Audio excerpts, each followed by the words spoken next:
I'm saying? Oh, we want a soft life. Yeah. we want a soft life. That's what you're saying? Basically, man. You know what I'm saying? That's funny. A soft life. We deserve it, though. It's episode 175 of the Rise and Grind podcast. It's your boy Roderick in the building. Jakari, we are in the building, man. I feel the energy, bro. That shit is amazing, man. Oh, yeah. The energy's been in the building the entire day. We're finally recording. We had a pretty darn long pre-production. Yeah, probably the most extensive that we ever had. Yeah. It was necessary, though.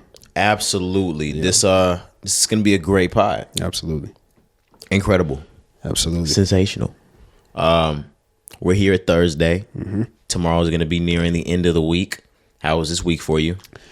Man, it's been a great week, brother. I ain't gonna lie to you. So, we always talk about how work and how we feel about work. So my work week has been easy. I've been doing like some period and shit, really. So like I'm really like training people, like new hire class type shit. Okay. So like I really haven't been doing my normal role. I've been doing that. And you're a trainer? Yeah, basically. Okay. Bro. And that shit easy. Yeah, it seems like it's pretty easy. That shit's super easy, bro. So I really been like while I'm doing that, I've had like I got my laptop, my work laptop, and I've had my actual personal laptop.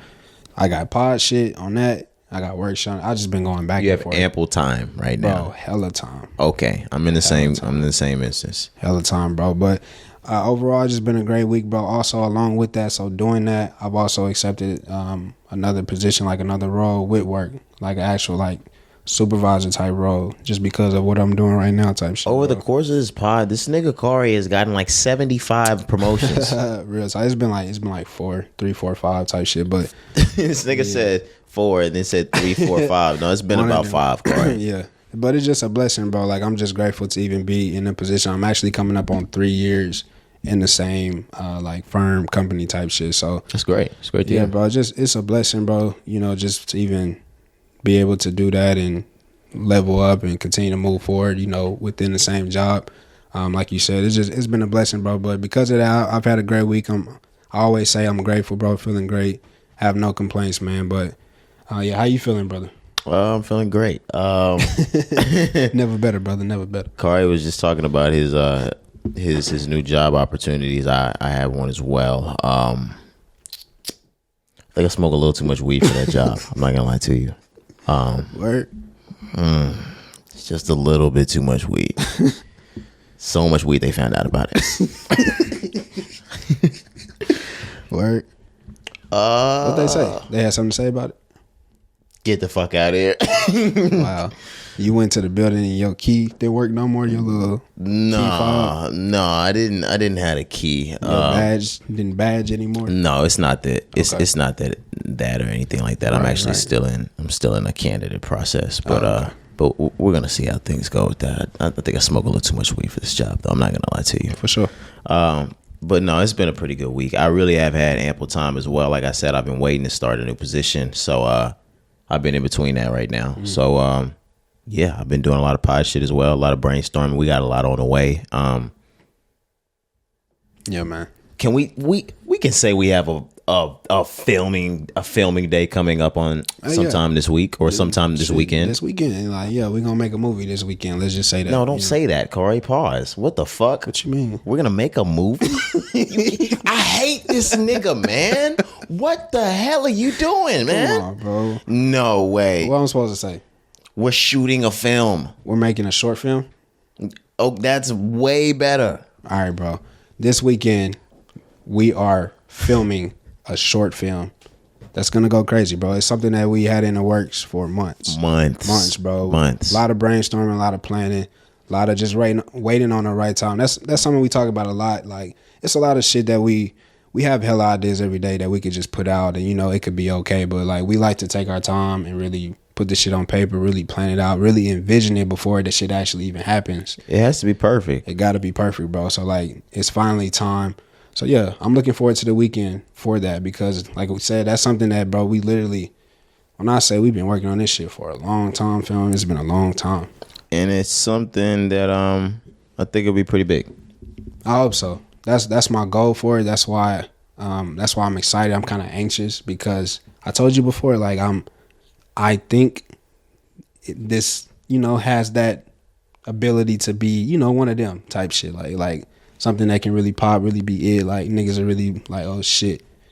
Stay tuned. Yeah, them niggas doing different shit, but yeah, definitely looking forward to the weekend because of that, man. Yeah, so give us a little bit of time. We got something in the works for you. Absolutely. Things that we wanted to talk going into the pod. Yeah, so I think you might have had something this time around. Yeah, so over the last week, it was a post on Instagram. You know me, bro. I like to, encourage our men, uplift our men. Men don't get a lot of love. I came across something that said, can we talk about how confused men are? Yeah, and I can tell that that this is already like gonna be like not helpful towards me, but I saw this previously and it triggered me. So I was like, damn, maybe this is for me. Okay, we can talk about it. Even as it read through, I was like, oh yeah, this is triggering me. I'm actually getting pissed off. Who do you think you are talking to me like this? For sure, but no, we can talk about it a little bit. But it's a few. We'll start with this one. It reads: men need help. They need healing. They need encouragement. Men need space for them to learn the skills that they were never taught. Men need empathy. See, that one didn't really piss me off. I mean, I feel like that, of course, yeah, men need all of those things. That's something that I feel like all people need. I would agree as well, but I just feel like men, that conversation for men doesn't happen. No, often. Absolutely not. Especially not black men. No, hell no. Bro, like we don't have that conversation at home. Like we're always taught that you're supposed to be tough. You're supposed to have that dominance role when it comes to like the family man or if you're a father or whatever. But men are always supposed to be the ones that take care of the family, the providers. You know what I'm saying? Women are the nurturers, men provide. But a lot of times men go through shit and it's like we hold so much shit in because we supposed to be strong. But it's like, nigga, we be dealing with shit too. Like we need help. I don't know how to communicate the way I'm feeling right now. I need somebody to help me out with that. Okay. And I know I'm taking this completely left, but you were talking about the dominance role. Yep. Okay. So would you consider it completely okay if the woman is the complete dominant one in the relationship? Like if the woman plays the traditional male role and there's a male that he's softer, more emotional, he might stay home with kids, right? I'm trying to get something more towards like the traditional male in the household, like that does all of those things. She's the dominant one in the family. Like if the kids need disciplining, she's doing it first. He makes the food, puts it down on the plate for her and the kids. Am I okay with that? Is that what you're asking me? He runs her bath. Are you asking me, am I okay with that? I'm saying, like, is that cool? That's cool because there are men out there that play that role, and that's fine. Now, if you asking me if I'm okay with that, like he irons her shirts before work. She's supposed to be ironing my drawers. No, he ironed her panties. Nah, bro. No, for me, like I wanna be the one in the household that's quote unquote dominant, and it don't even have to be like because of an ego thing. It's just like I want to provide for. She fucks him. I'm gonna try to be for real. This nigga talking about some whole other shit. But nah, bro. If that was like a situation that I was really in, like I twerk, bitch. You got it, family. My bad. Nah, fam. Go back to being serious, man. Nah, bro. I'm just saying, like, if that was me, like on some real shit, if that was me, I want to be the one that's providing for the family. Like, I'm not really like the one that gotta have certain, what they call it, like gender roles, like certain shit gotta be designated. Somebody grab his ass in public, she whoop her ass. Don't grab my ass, family. But what is it with women that want to grab? No, I'm talking about somebody else grab his ass in public. You gonna grab my nigga ass? But what is it about women and grabbing men's ass? Why do they like doing that? I would assume it's for the same reason we like grabbing theirs. No, bro. Because women asses are different to us. I guess, bro, but I don't fuck with that shit. I'm like, bro, I'm a man. Yeah, like, and think about it, like, on the other side, like, maybe she wants to grab like a big old piece of fat ass. So you letting a woman grab your ass? Fuck no. I'm not saying I'm not with everything. Like, I'm whatever you want to do that. I'm gonna play a much more dominant role. You're not grabbing on this. Nah, please, bro. Like, I don't even like calling my ass this. or my ass.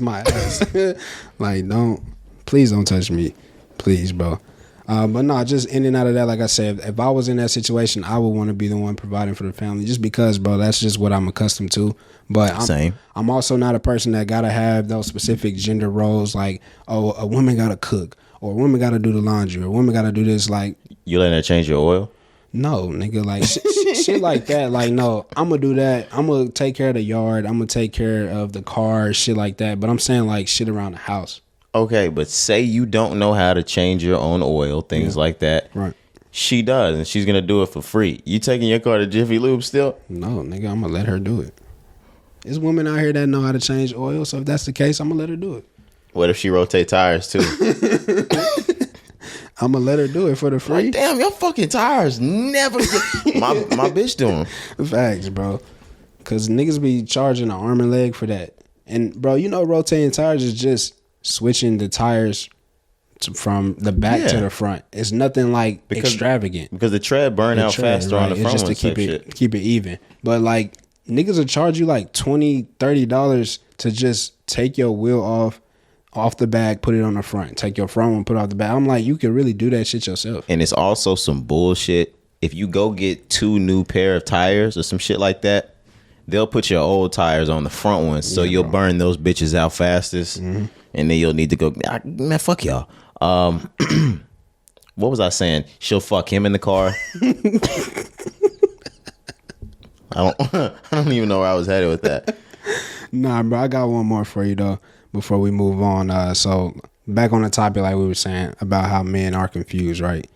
So another one, it was saying how they've grown up watching their fathers betray their mothers, how they've grown up watching their fathers not know how to deal with anger, so they become punching bags. How they grow up watching a mother with no help at all. I think every single thing in that was probably correct, except for the becoming a punching bag thing. I don't know, or I know a whole lot of guys whose fathers were in their lives, but I know a whole lot of guys whose fathers were not in their lives as well. Right. And outside of some of the outstanding role models that I've seen as parents and husbands and wives, like your parents, things like that. No, I have seen just about every other husband, wife, mother, father go through that betrayal, that tough shit. That's super, like, exactly what was explained in there. Right, exactly, yeah. And like you said, like, I've been blessed to grow up with, you know, my mother and my father in my life, but like we say, you know, we have a lot of friends that we grew up with, bro, where, you know, their fathers weren't in their lives, cousins, you know, same thing, even my pops. Like, that's why he went so hard for me, because his pops wasn't in his life, you know, so he just made it a strong point of emphasis, like, no, I'm going to turn shit around, you feel me? So definitely I feel that, man. Like, a lot of times men, a lot of insecurities, a lot of fucking just not knowing who you are, how to deal with situations, how to communicate is because, like, you didn't grow up and learn how to do that from a young age. You didn't have a male figure in your life to show you the ropes, you know? It says how they've grown up watching their fathers betray their mothers. But the second sentence says how they've grown up watching their fathers not know how to deal with anger. That's the 100. That's not 100. That's probably 60 to 70% of it right there. You learn from your parents, and if you learn in misplaced anger, all you're gonna do is misplace your anger as well. That's why you see shit happen with cases of, you know, domestic violence and things. Yeah, I really just mean like the result of a father not being around. Okay, even if a father's in and out of a life. I was blessed to have both my parents, but my dad was in and out. Yeah. He's not in my life anymore, but but you know, it's tough. Yeah, you can definitely see it growing up, and a lot of times, just this is not the way I feel, but I've just seen this. A lot of people talk about sometimes when, say, a male grows up without a father, raised by women only, maybe only has sisters. A lot of times they go more to the feminine route. They act quote unquote like women. See, maybe it was because I had my dad in and out that I didn't get all of that. Now I do see things that I'm like, oh damn, I got that from my sisters. But that just comes from growing up with sisters. But the feminine, the gossipy, the things like that. Yeah, those are certain things you can see. Yeah, it's definitely because, quote unquote, maybe because there wasn't a male figure in the picture. Absolutely. Because a lot of times, males will cut shit like that out. And I can remember specific things. My dad's like, "Hey, that's not for you. Right. Exactly. That's not for you. We're not doing that. Yeah. But is that healthy? Yeah, that's a great question. I was gonna really ask you the same thing because it's like now. That's all we know. So we see it as the right thing because it's masculine to us. Yeah, bro. But is it? I ain't gonna lie to you.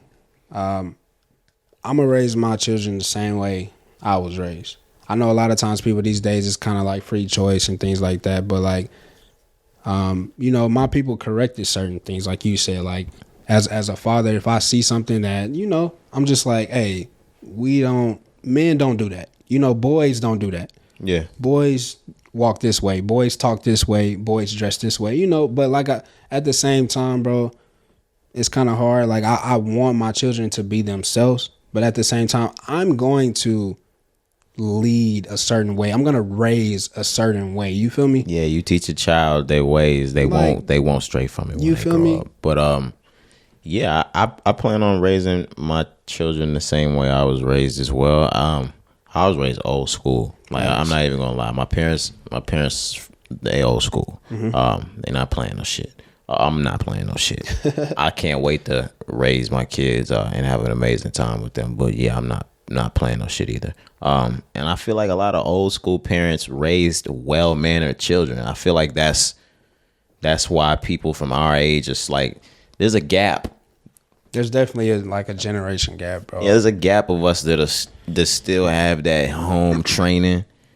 It get a little rowdy, but like we have home training, presentable type shit. You know what I'm saying? Yeah. No, I agree. Like you can definitely see it, like even just from when it comes to manners, being respectful, even just the way we carry ourselves. That's what I mean. Yeah, bro. Like a lot of children, a lot of younger kids these days, they don't have that respect.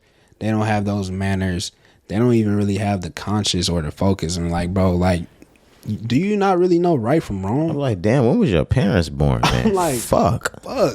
Like, shit. What did they teach you, nigga? Yeah, bro, it'd be unfortunate. Like, but I mean, people are having kids at a younger and younger and younger age these days, man. I know, and shout out to some of my homegirls from high school. I know homegirls from high school that got well-mannered ass little kids. Like, and they had that baby at 14, 15, 16. Like, hey, you can get it together, man. No, like, facts. It's all up to the parent, bro, regardless of when you may, conceive children. Because I know things happen. My mom had my brother at like 16, 15, 16. You know what I'm saying? I understand, bro, like that shit can take a toll on you. But it's still up to the parent to raise their child the right way. That's correct. To show them right from wrong. Right. To teach them manners. Like, yes, you get to a certain age as a child, they're gonna do what they want to do at a certain point. Like, yes. There's a certain point that mama and daddy can't save you anymore. Yeah, no matter what. But at the same time, you can still do your job. You know what I'm saying? Because like, even if they don't turn out the exact way that you may want them to be, job. At least you did what you had to do. Yeah, you did your job. And we don't have kids, but still we just basing it off of how we were raised. You know what I'm saying? We're so far like, nigga, we doing good for ourselves. We're not giving nobody parenting advice and shit like that. But based on how we was raised, we turned out okay. So bet our parents did it that way. I'm gonna do it. The blueprint is already there. You know what I'm saying? So I'm gonna do it the exact same way. No, I can't do it the exact same way. Not the exact, because it's even with me, bro. Like, we can really go deep onto this shit, but it's even like with my pops, it's a lot of shit that I'm gonna do different. You know what I'm saying? Like my mother's a leading role model example. I can't think of too many things that I would change that my mother did. I'm gonna do things different than my pops. Pops is, Pops is pops, bro. Pops is gonna be pops forever. Pops is pops. Like you love your pops always. But like that, yeah. I feel like every man has certain things that they're like, I'm gonna do it different than my dad. I'm sure like my dad has things that he was just saying, I'm gonna do that different than my dad and his dad and his dad. Yeah, and as you get older, you kind of show empathy a little bit. Going back to what we said, that men need empathy, because my pops didn't have a dad. He was raised by my great grandpa, but still, like, not having an actual like father, that shit hurts. My dad's father was in and out of his life too. You feel me? Came around back when he was a little bit older, but So I say that to say, like, my dad was really just doing it on his own, doing it for nobody taught him how to be a dad. You know what I'm saying? So you got to have some empathy sometimes, because it's like you didn't have a role model to look up to like I do. Like, I can look at you and be like, okay, I like what you did here, but right there, I'm gonna change this. He was just nigga off the rip, just doing it, Yeah, he had to teach himself. Exactly. So, but it's a lot of things. Like I said, love my pops to death, bro. I wouldn't be the man I am today without him, without his guidance, without his leadership. Same. But it's certain things that, of course, I'm gonna apply differently, just like from communication. I feel like, bro, it wasn't until I got older, really, to like graduate in college, where I was really able to like open up and really express myself, like as an adult with your dad. Adult. I never, like I said, because me and my dad's relationship strained, I never really got to that point. I got to that point with my mom to where I can sit down and play card games or board games with my mom, and the jokes are adult, or we can have adult conversations with my sisters and my family and things like that. I didn't get to that point with my dad. Yeah, same. I didn't really like I said, to maybe like 22. Okay. Graduating college, once I graduated college, it's like, damn, like I didn't did everything you ever wanted me to do at this point. So it's like, now you can't really tell me nothing. Like, that's how I kind of looked at it. Just like, I did everything you ever wanted. You wanted me to go to college and graduate, I did it. So I guess you can kind of say I had a little chip on my shoulder just coming back when we would bump heads. Now I got something to say, not on some disrespectful shit, but it's just like, bro, I'm a man too now at this point. I'm going to stand up for myself. Like in high school and when I was younger, whatever dad say goes, that. Absolutely, not as a grown man. No. But like now I'm grown, like, hey, like, I'm going to say something now. You know I've what I'm always saying? said, even as a grown man, like once I got to a certain age and I started taking over certain responsibilities, I take advice now. I don't take any commands or demands from anybody else anymore. Nobody. Yep. I take advice. Like if I want to do things after that, I'll do it. But like, I'm not obligated to do anything for a soul anymore. Yeah. Facts, bro. And that just come with age. Like I said, just, once you reach a certain point, you're just like, hey, I got responsibilities. Like you said, people have children, or you have bills, or you taking care of yourself, whatever the case may be. It's like you reach a certain point and it's like, okay, I'm not going to take shit or flack from anybody anymore. Not even just relatives, like anybody, because I'm a man too. But yeah, that's a great conversation, bro. I'm glad we touched on that. Not something we really, talk about much, but definitely important. And like we said, just from our community as African American men, we don't have those conversations enough. Like I said, growing up with hard-nosed fathers, old school fathers, it's like their way or the fucking highway. And there's nothing you could do about it. You know what I'm saying? Like, that's just how it was, bro. Like, unfortunately, like, it's a lot of good that came out of that, but it's also a lot of bad that came out of that, because, like I said, I couldn't communicate. And a lot of times, you may be wrong. Like, as the father, you may be wrong in a situation, but I can't tell you you're wrong because I'm a child. Right. And it's like, that's not right. So that's like an example where I'm saying something that I would change, because I remember situations where I know I'm right. Whatever the case may be, I'm right. But because you're the parent. You call me a liar? Right. You're the dominant force. Like, I can't express like, hey, I'm not even trying to be disrespectful. It's just, you're incorrect. You're wrong. No, that'll get your ass beat. Exactly. And it's like, bro, that's I've been in right. situations like that. Yeah, that'll get your ass beat. Who wrong? I hate it, bro. I hate it. So that's I got my ass whooped with my mom sometimes. Yeah, bro. You were wrong too. Exactly. I remember the first time I slipped up and said you a liar. Oh, I ain't never said no crazy shit like that. But I didn't. It was my first time that's from that point. It was always telling stories after that. But like I didn't. That was my first time saying. It was like, what you say? Yeah, you probably got your ass kicked. Probably, but now I'm thinking about things like that. Yo, I caught it heavy. My parents was old school. Like I'm thinking about how easy my nephew has it now. Mm-hmm. This little kid just gets away with anything. Like I remember telling my folks, like they tell me to do something. No, you do it. I'm getting switch whoopings at 3 years old. Like, damn, this little kid would never get that. Yo, y'all soft today. Like, nah, facts. The soft era. What they be calling it? What, Gen Z? Soft life. No, what they calling it? I want soft life. Yeah, I saw that. Nah, bro. I fuck with it. I understand. No, yeah, I get it. No, that's not really a man thing that's going on. That's a woman's thing that's going on right now. I understand it though. Yeah, I understand it too. Yeah. I respect it. I support it. I love the strong black woman, and I love the soft black woman. I support it, bro. Like, feel that way. Take whatever you need to do to make you feel more of a woman. Do it. You know what I'm saying? Like, I'm not against it at all. Whatever makes you feel good. Absolutely. Let's move on, man. Let's get into the shits. Let's do it. EST GEE has an album that's dropping tomorrow. We're in this rap shit now. It's called I Never Felt Nothing. Yeah, I'm actually excited to hear this, bro. You know, EST GEE, we've been talking about how we've just grown, really over the course of this year, how much we've just grown to just respect him more, like his music more, understand like the impact that he really has on the game right now. Like, I get it. So this album is 21 songs he's going to give us, bro. I'm excited to hear. We've heard the song Future. It's called Shoot Myself. He dropped one called Hell like a week or two ago. And we like those. So like I'm excited to hear EST GEE. Yeah, man. It comes out on Friday. I don't have too much to say about it. Like you said, we become fans over the last year or so. How many tracks are on this album that looks like it's going to be? 21. 21. All right, man. Mm-hmm. He got a feature with Jeezy. I'm trying to hear that. Bryson Tiller on here too, man. Bryson Tiller really heating up. That's something we really... No, he's not. I heard we promised we were going to talk about that track. Yeah. You liked that track. It was cool. I didn't like that. At all? It was cool, but like, nah. Yeah. It was cool. It's called Outside. Did it have a sample? I can't remember. Yes, it was the Whisper song. Whisper song, yeah. When you're on the road back to win the fans over again, those tracks aren't going to do it. Yeah, not the Whisper song, bro. Because that's not even an R&B. That's a rap. Hey, how you doing, little mama? Me whisper in your ear. Like, that's not even Bryson. That's not even your style or lane. Did it really take Diddy for Bryson to realize this song sounds better pitched up? Damn, I don't know. You could have just pitched it up and dropped it yourself. It would have been a hit. They wouldn't have been a hit without Diddy, but...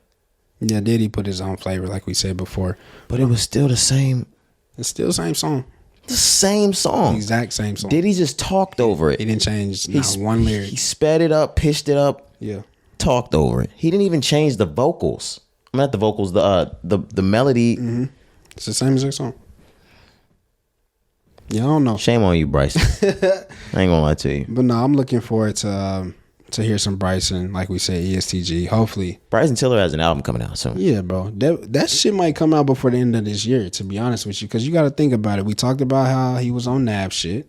He gonna be on EST GEE shit. He was on somebody else's besides Nav's this week too, right? I mean, last weekend too, right? Maybe, or maybe it was him just dropping the solo track that's called Outside, and then he was on NAB, and then I don't know, but he's out here, bro. He's making some noise, even if we may not like what's going on. At least he's dropping music. Nigga hasn't dropped music in a very long time. Yeah, you're gonna have to do better. I'm sorry, I get what you're saying, Corey. He's gonna have to do better than those tracks. He dropped a smoker in 2015, one of the best albums of the year, one of the best albums of the decade, R&B wise, I'd say. Yeah. No, you got to do better. I feel that, bro. That second album was subpar. Your third album was... Yeah, we don't talk about anniversary, man. It's all good. We don't talk about anniversary because there's nothing to talk about on anniversary. You got the Drake feature. Corey, stop playing games. This nigga came here to play games, bro. My fault, cousin. Episode 175. This nigga's deep dive into the Bryson Tiller track. Yeah, that's my fault. Nah, I'm just playing, man. NBA Youngboy, Realer 2. It's out. It's been out for about a week now. How we feeling?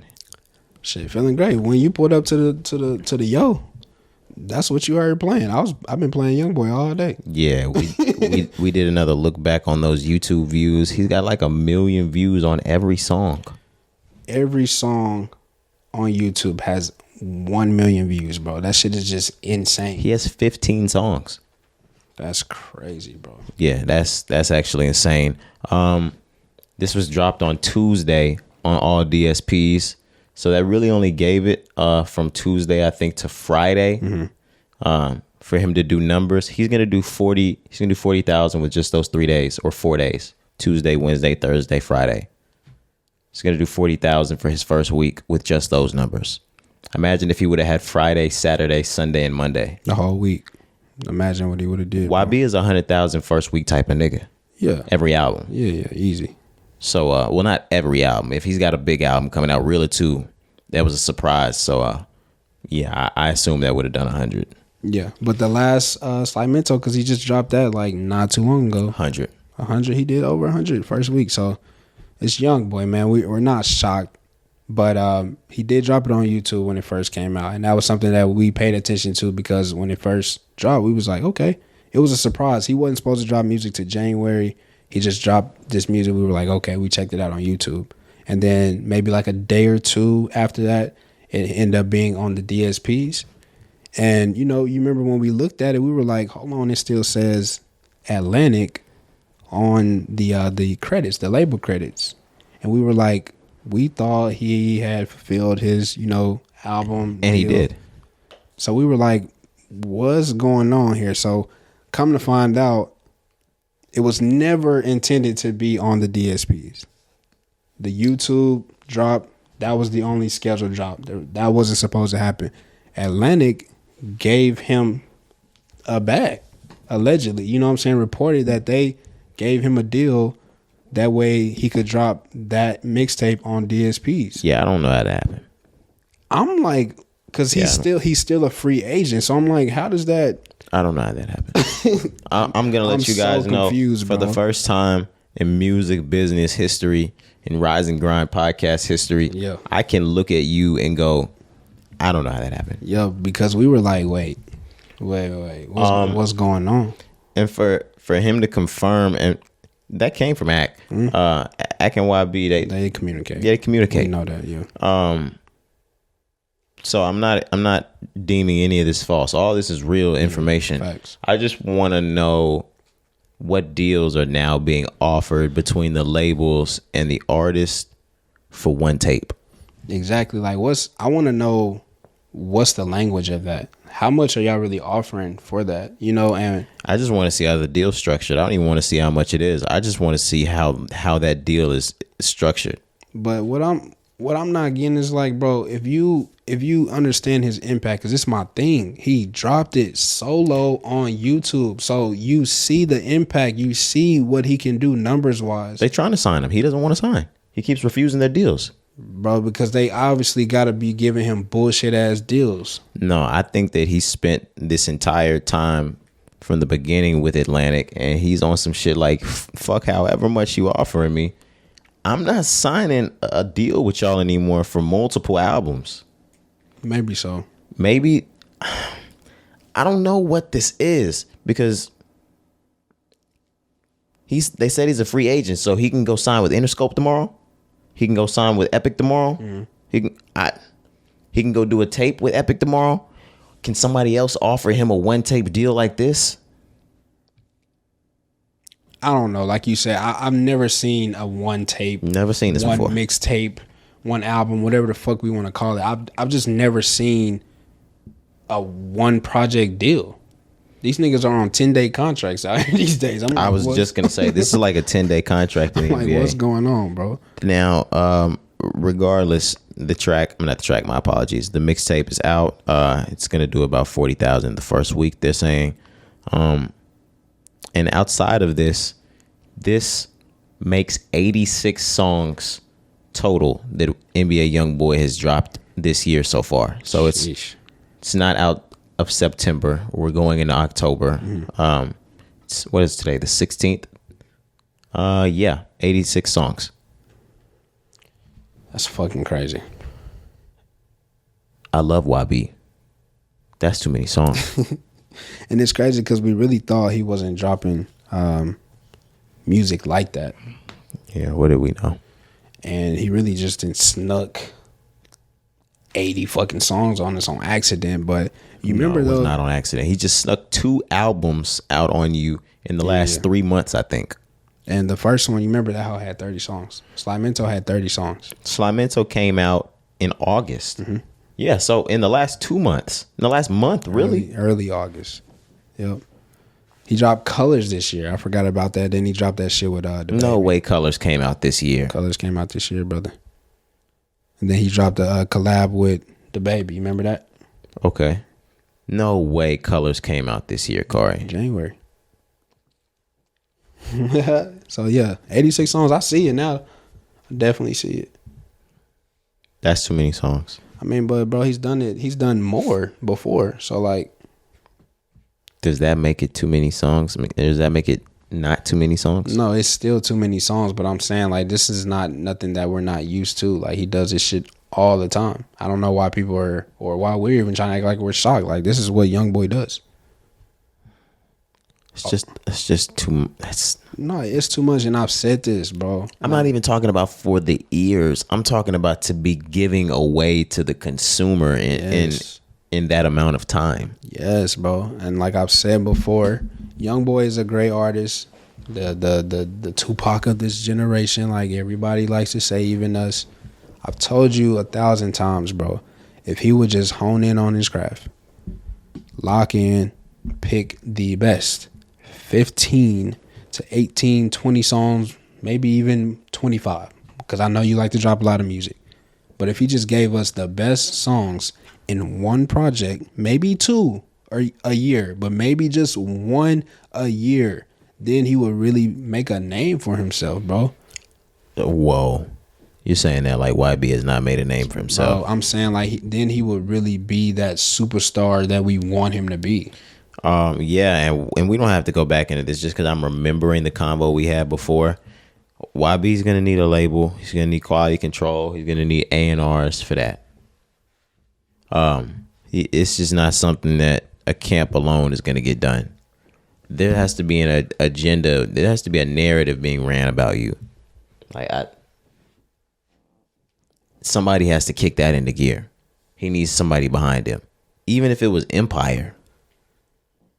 I mean, but we're gonna get into why that might not be the thing. Be the best choice. Yeah, no, we don't have to do that right now. We'll get into it a little bit later.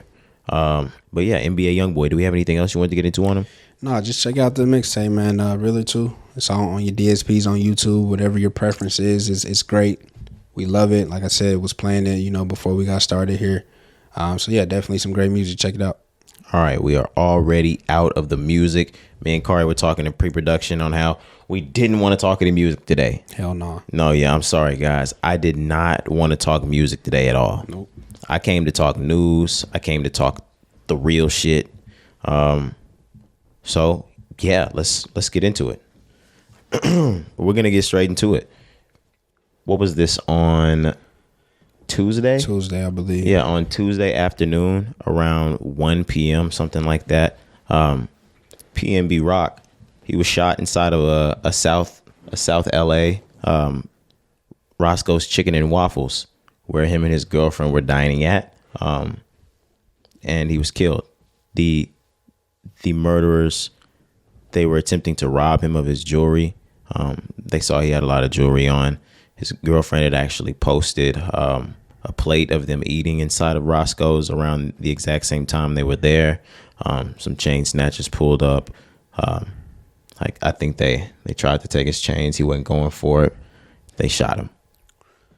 Shot him broad daylight, man. Killed him inside of the damn Roscoe's, like you said. There was a nasty video rolling around Twitter, Instagram, things like that. I'm sure it got pulled from Instagram, but Facebook, Twitter.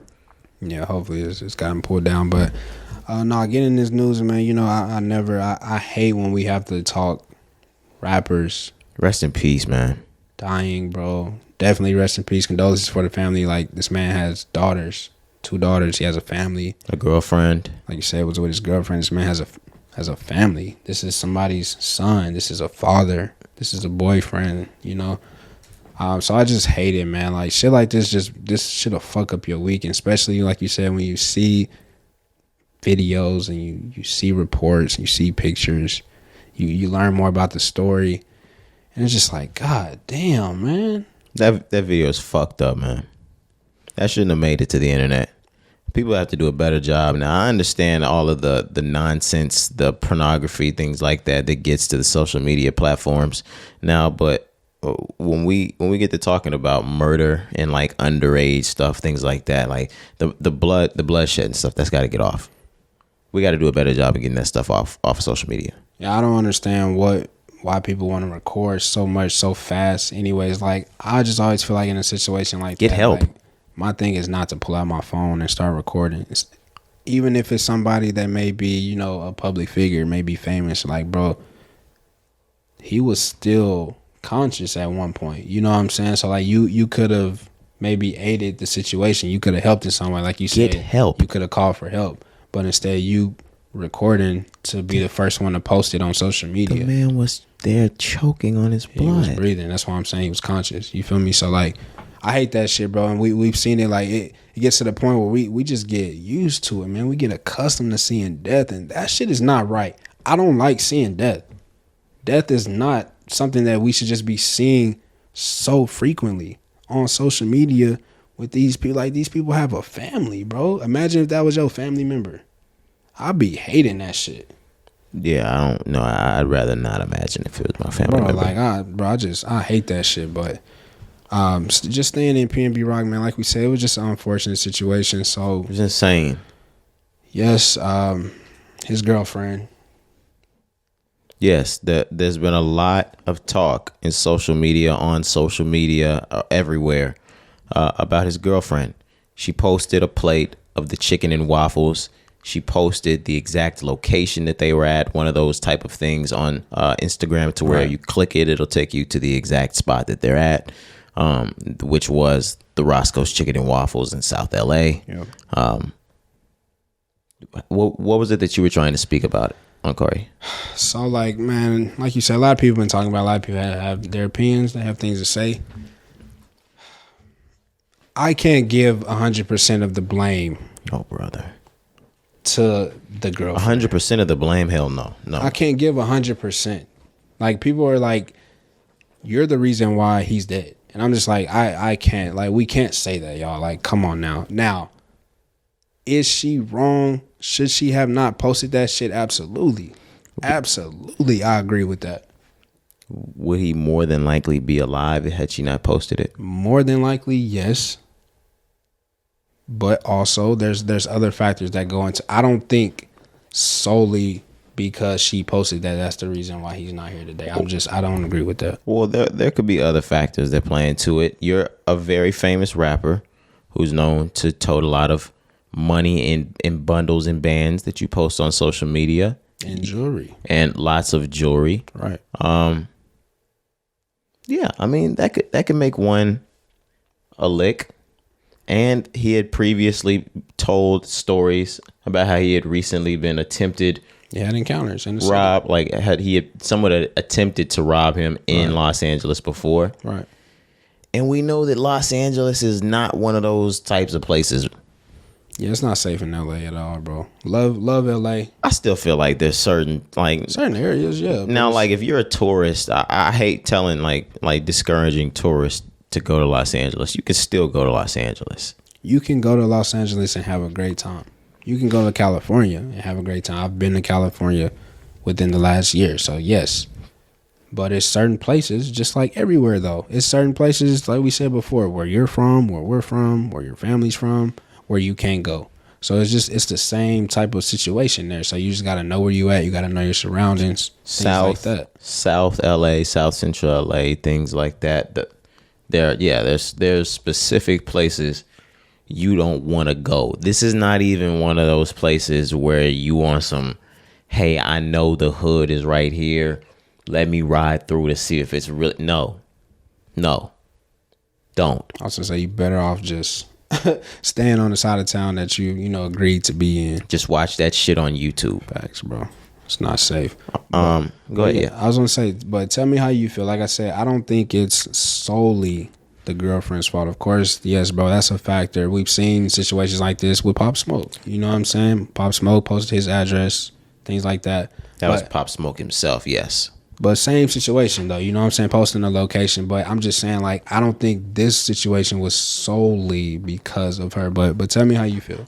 I thank you for taking that point of view, Cari. I think this is more her blame than anyone else's. Let's just say that the nice way I guess I can. I feel like there would be no one to blame to have the exact drop on him except her, unless he posted it, unless he was out. Now, if he posted something himself, being right there, now that's news to me. I didn't know that, but no, Cari, I thank you for giving an opposing viewpoint. Yeah, of course. She damn near lined him. Okay. She didn't line him up. She damn near lined him. Now it's not. Is it her fault for not knowing, or because to my thing that I was saying before, you should always post where you are after you left. Yeah, let's talk about that, bro. Yeah, like I don't think it's too much to get into on that part. It's just, if you know there's a price tag on you, you're a lick. There's a lot of money walking around with you, or you're walking around with someone with a lot of money, and you're in the club that night, or you're at Roscoe's Chicken and Waffles, or you're at Nobu, or wherever you eating. Wherever you may be. Right? You post the content from where you are in the car on the way home from the place. Okay. You could be sitting next to PNB Rock and be his girlfriend and be worth a lot of money. And when you post that, someone's going to come get that money.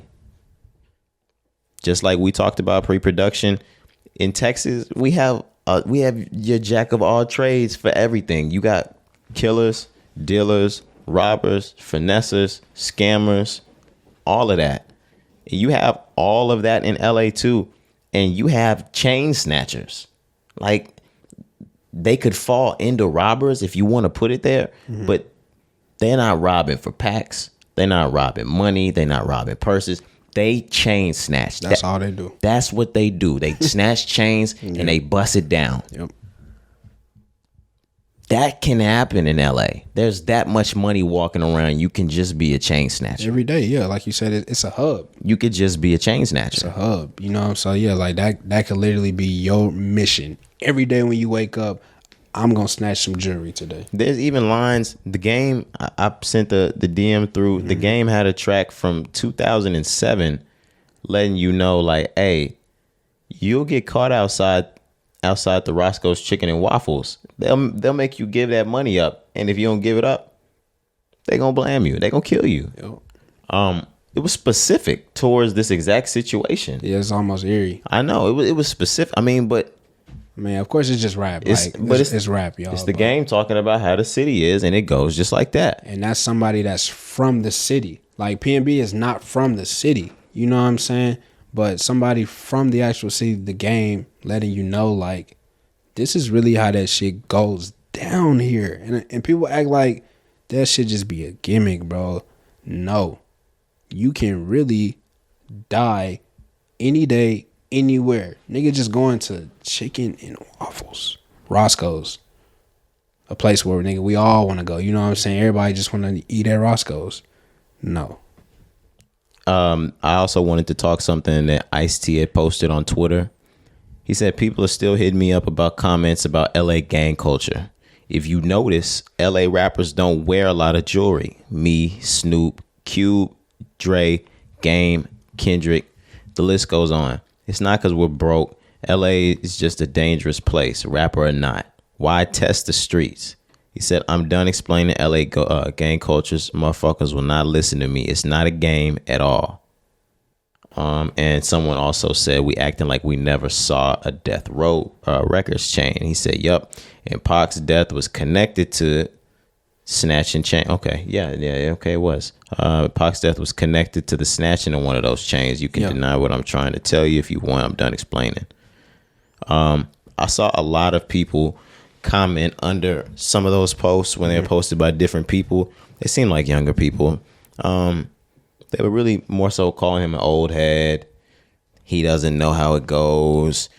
People wear a lot of chains in LA. Look at YG. Look at these guys. Things like that. What would you say, Corey? I would say I disagree. I would say there's a generation, like we talked about earlier, there's a generation gap where there are the new fans or new age of rap where they real life don't understand how dangerous or how real shit is, whether in the streets or whether in the rap culture, the music industry, whatever you want to call it. I just think there's a generation gap with these new teenagers where they don't really understand, like, bro, it's shit. When it comes to this gang banging, this shit is like from years ago. Like, and it's still relevant to this day. And a lot of them were saying, like, yo, I don't think he understands, like, it's real out here. Like, they don't care about blah, blah, blah, blah, blah, the change. They're going to do this, whatever. He doesn't understand because he's back then. The streets was even worse back then. Yeah, bro, it was 10 times worse. The gang culture, I mean, of course, it only grows. And, like, the murdering, that's not going to stop. But it was intensified back then. Facts. And it's like today we see a lot of quote unquote rappers who are gangbangers or whatever, who may rep a color or a set. We see a lot of friendly, sets these days where this shit was not going on back then. We've seen YG and Nip together. You've seen the respect. They're friends, right? You're not seeing Snoop Dogg and DJ Quick make music back then. It wasn't happening. Like, it's just niggas wasn't like. They wasn't, if you was from a different set, they wasn't fucking with each other back then. So, like, maybe that's the problem now. They see somebody like YG and Nippy. Yeah, like, what is this guy talking about? YG and Nipsey together, who are, blood and Crip, and they think, oh, shit not really that serious. Like, no, bro. Like, that's a one-off situation. Niggas really color banged back then. Yeah. Like, Crips couldn't wear red, like Bloods couldn't wear blue, like at all. Different, like stepping on blocks. It's still like that in Los Angeles. Facts. But it was like that everywhere back then. Yeah. All right, it's different. It's just different. We didn't grow up in a color banging era.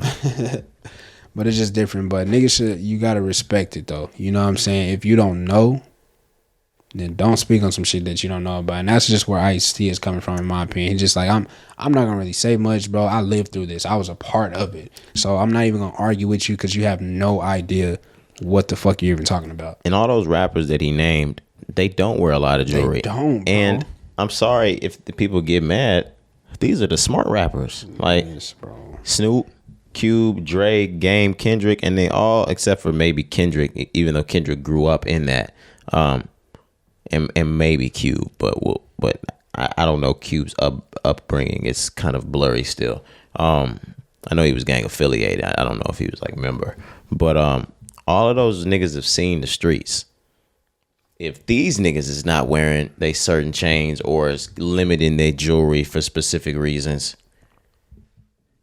these niggas have seen the streets. You don't have anything to be afraid of. Like, they're just saying, like, why test the streets? Just like Ice-T said, it's not like we broke. It's not like we scared. It's just, I grew up in the streets. I know what the streets is like, and why test it? It's just a smart thing to do. And that's another generation gap thing. Like, niggas, our parents' generation, they're smart. The generation today is naive, bro.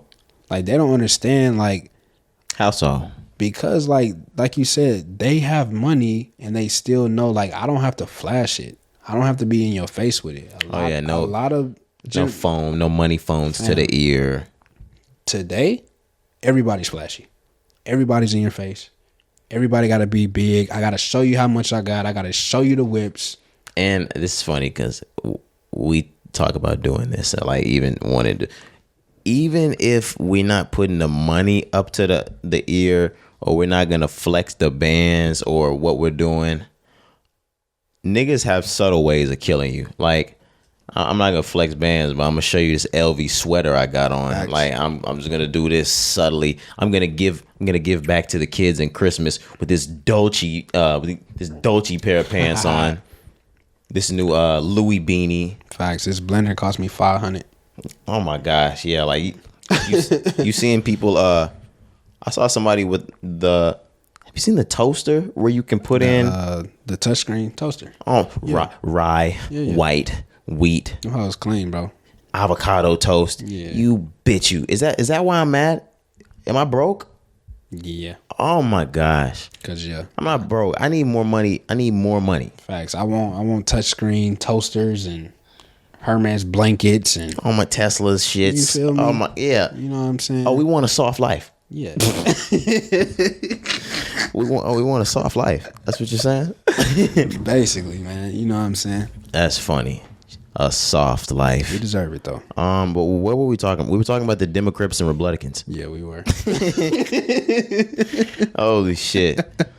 I don't think I have anything else to say about them. Nah, not really, man. Like I said, it's just so much when it comes to just the gang culture. Before we get out, I just educate yourself on it. Don't speak on it if you don't know much. You know, everything that we talk about, this is just research. You know what I'm saying? Like, we understand the shit. We've seen the shit. But that shit is real, you know? I mean, I don't know how many more people have to pass away. What does it take for niggas to know, like, this shit is real? You know what I'm saying? It's unfortunate for PNB. I know, like, he wasn't even affiliated, to my knowledge, on any shit. Like I said, he's not even from LA. He just moved out there. He's not even from LA. But still, it does not matter who you are. And I'm sorry. I understand where it happened. This don't have to be LA. It could be anywhere. You get your chain snatched and blamed anywhere. The same way they tried to take Benny's chain and they shot him in Houston at Walmart. Yeah, bro, I forgot about that. Nigga, they don't care. You could be in Virginia, nigga. Like, it doesn't matter. Like, the gang shit is real. Absolutely. Now it's Gears of War right now. I always call it, like, when it's super like lit, I be calling it Gears of War. But like, it's Gears of War right now in LA. Yeah, that's type shit where know what you're doing if you're gonna be in LA. Just be knowledgeable, be aware of your surroundings, man. That's all we can say, you know. The biggest thing that I would say, because I will say you can still be a tourist and be safe. Bro, don't wear weird hats. Not weird hats, but just wear neutral colors, nigga. Don't go out there. Don't wear baseball hats. Don't wear baseball hats. Wear green, yellow. No, they're gonna think you Avalon. No, please don't wear green. I'd rather be that than blue or red. I ain't gonna lie to you. All right. I wouldn't do that card. Right. What color? What, white? Nigga got it stunned in my white tee. You can wear white. Black too, right? It's nothing black. Not that I know of. Yeah, some blacks. Some black. Damn. No, you can wear white. I think you can wear black. If you wear all black, you should be all right. Yeah, bro. You probably just like NWA and some shit. They probably Please don't wear blue. Please don't wear red. Yeah. Please don't wear purple. Please don't wear orange. Please do not wear orange, bro. Oh my God. Yo. Yo. Oh my God. Don't wear orange. Please, man. Please don't wear orange, please man. Do not wear orange, bro. Don't wear green either, man. Like, please don't wear green. White. You wear white. So get you some G Fazos, you know what I'm saying? Nice little white tee. Call it a day. Yeah, like blue jeans, white shirt. Yeah. No, just go to JCPenney's and get something from there. Get a graphic tee. Yeah, get something quick. Oh my God. Go to Target. Go to Target, get you a little quick shirt. Plain clothes. Bro, Target got the best little quick shirts, I ain't gonna lie. They got quick shorts too. Yeah, bro, Target be hitting. They kind of expensive, but it be hitting. I'm still hood nigga with it. The quickest best shirts are always gonna be those gas station tees. Oh yeah. You get a gas station tee and some Target shorts, bro. Or even Walmart, you out of there $12. And you fit it, bro. Cause like, look, let's tell them the collar don't hit the same on some Hanes shit, bro. The gas station tees, the collar just like it grip bro. Like, let me show you. Man, niggas don't even know, bro. The gas station tees, yeah, especially if you missed that 2000s era. Yeah. And we caught the tail end. So like I was alive to go in and get a t-shirt, but I wasn't catching it for like no clubs. I was too young for shit like that. But gas station tees, what we care about the most, me, Cari, I know a bunch of other guys that we kick it with. We care the most about the tightness around the neck. Like if the collar is tight, it doesn't really even matter if the shirt is hard. Mm-hmm. If the collar is tight enough, I can do anything with this shirt. The shirt gonna hit, yeah, every time. If the collar is tight, I can make anything happen with this with this shirt. Yep. And a gas station tee does it every single time. The tightest collar. That shit money, and I really hate why we can't pick that shit up at Walmart, Target. Like, why is Hanes and Fruit of the Loom supposed to be the best shit, right? It's supposed to be the best quality, tagless, all this bullshit that they like to do. Neck loose as a goose, don't get me started. Bro, like, shit don't even hit. George, what's the other dude to be at Walmart? George. Yeah. George, your neck ain't tight enough, George. Nah, bro, shit don't hit, fam. Now, like, I remember during the V-neck era, y'all was killing it during the V-neck era because we didn't need the tightness around the collar. Right. You're bullshitting right now, Hanes. Grab Michael Jordan again. Right, what happened to that? We don't see them commercials no more. It'll be John Morant soon. Okay. Not Ja. I don't think I want to see John Morant do the Hanes commercial. Underwear, yeah. I'm not trying to see. Get Russell Westbrook. Somebody, bro, yeah. Who else can do the because I mean you never saw them in the underwear. They was doing t-shirt commercials. Yeah, he was on planes and shit doing all we could do the Kevin Durant. Are they gonna brush his hair? Hell no. Fuck. We're not doing the Kevin Durant. We could do the LeBron Hanes. He's not doing that for the white folks these days. Yeah, LeBron been on some pro-black shit. Maverick t-shirts. Head ass. No Dallas. Facts. But nah, bro. Them gas station tees, though, bro, because we just picked up one recently. We told y'all, a couple weeks ago, we went to a party that was 99, 2000s theme. Great party. So, nigga, before... Shout out them boys. This true story right here, you know what I'm saying? We'll never fake on it. So, before we went to the party, we stopped at the gas station and picked up some gas station tees. Absolutely. Man. It was to the point where we were on our way to the party. Yes. And I was already talking to Cari. I was like, no, I already know exactly where we're going to stop. It's a spot right by my crib. Yep. The gas station tees. They had it ready. We went in there, picked up some 3X. What were those 5Xs we picked up, right? Nah, it was like 3. Okay. 3X. They had the 5X. Those would have been a little too big. Yeah. That 3 hit perfect. Absolutely. Yeah. It was a great time. Yeah, bro. But shout out those tees. Shout out every gas station that's still selling tees. Absolutely. Y'all keeping game bangers in the game. Absolutely. Gang members, like y'all really, it's really y'all fault why niggas still game banging, really, if we really want to get to it. And yes, you're 100% right. It's those t-shirts and y'all super run down gas stations that let the niggas like trap inside of there. Mm-hmm. Ooh, it be y'all that's keeping. Like shout out y'all. Y'all keeping game banging lit. Shout out y'all. Absolutely. Damn it. What was the name of the gas station in college that? The Mr. Minute. No, sir. Which one? We could have never done anything like that in Mr. Minute. What you talking about? The one we used to, the real hood one. Where at, bro? What side? I can't remember. It was right outside of Regency. We just keep going up the street from Regency. We get the cash back. It don't show on the card. Damn. Fuck, man, I can't. I do not remember that, hoe, bro. You are tripping, man. That was the spot, man. He wasn't banging. He wasn't banging. I thought it was the Mr. Minute. My fault. The Mr. Minute was the one that was right next to the dorms. But yeah, you talking about the one that was next to the bank, the little fire trucks, whatever shit over there. Yeah, right in the middle, bro. Right in the middle of the town. The hood store, the one. Go get me some guards. Right. Now I wasn't never no go get me some guards, guys. Don't never play me like that. But I can't think of the name of that place. Wow. Sorry. Trapped out. Yeah. That's what I was trying to get to when I was saying all of this, guys. Facts. Are we still in PNB Rock? Yeah, there's one more thing I wanted to get to before we get out of here. We said this was going to be about a 40-minute segment. Absolutely. Now, PNB was signed to Empire Records. Mm-hmm. There's been a lot of talk about Empire Records and them taking out insurance policies on their artists and how that needs to be investigated. So just going to name a few artists that have passed, over the course of the years that were signed to Empire Records, which is an independent label. We talk about Empire all the time. XXXTentacion, who passed away in 2018. Yep. King Von passed away 2020. Mo 3, also 2020. Young Dolph, 2021. PNB Rock, 2022. What is there a coincidence there in your opinion? Is this coincidence or just some sort of correlation? Yeah, like do you think there's something there? Well, there could be, and if there is, you need to explore two different sides of this. Okay.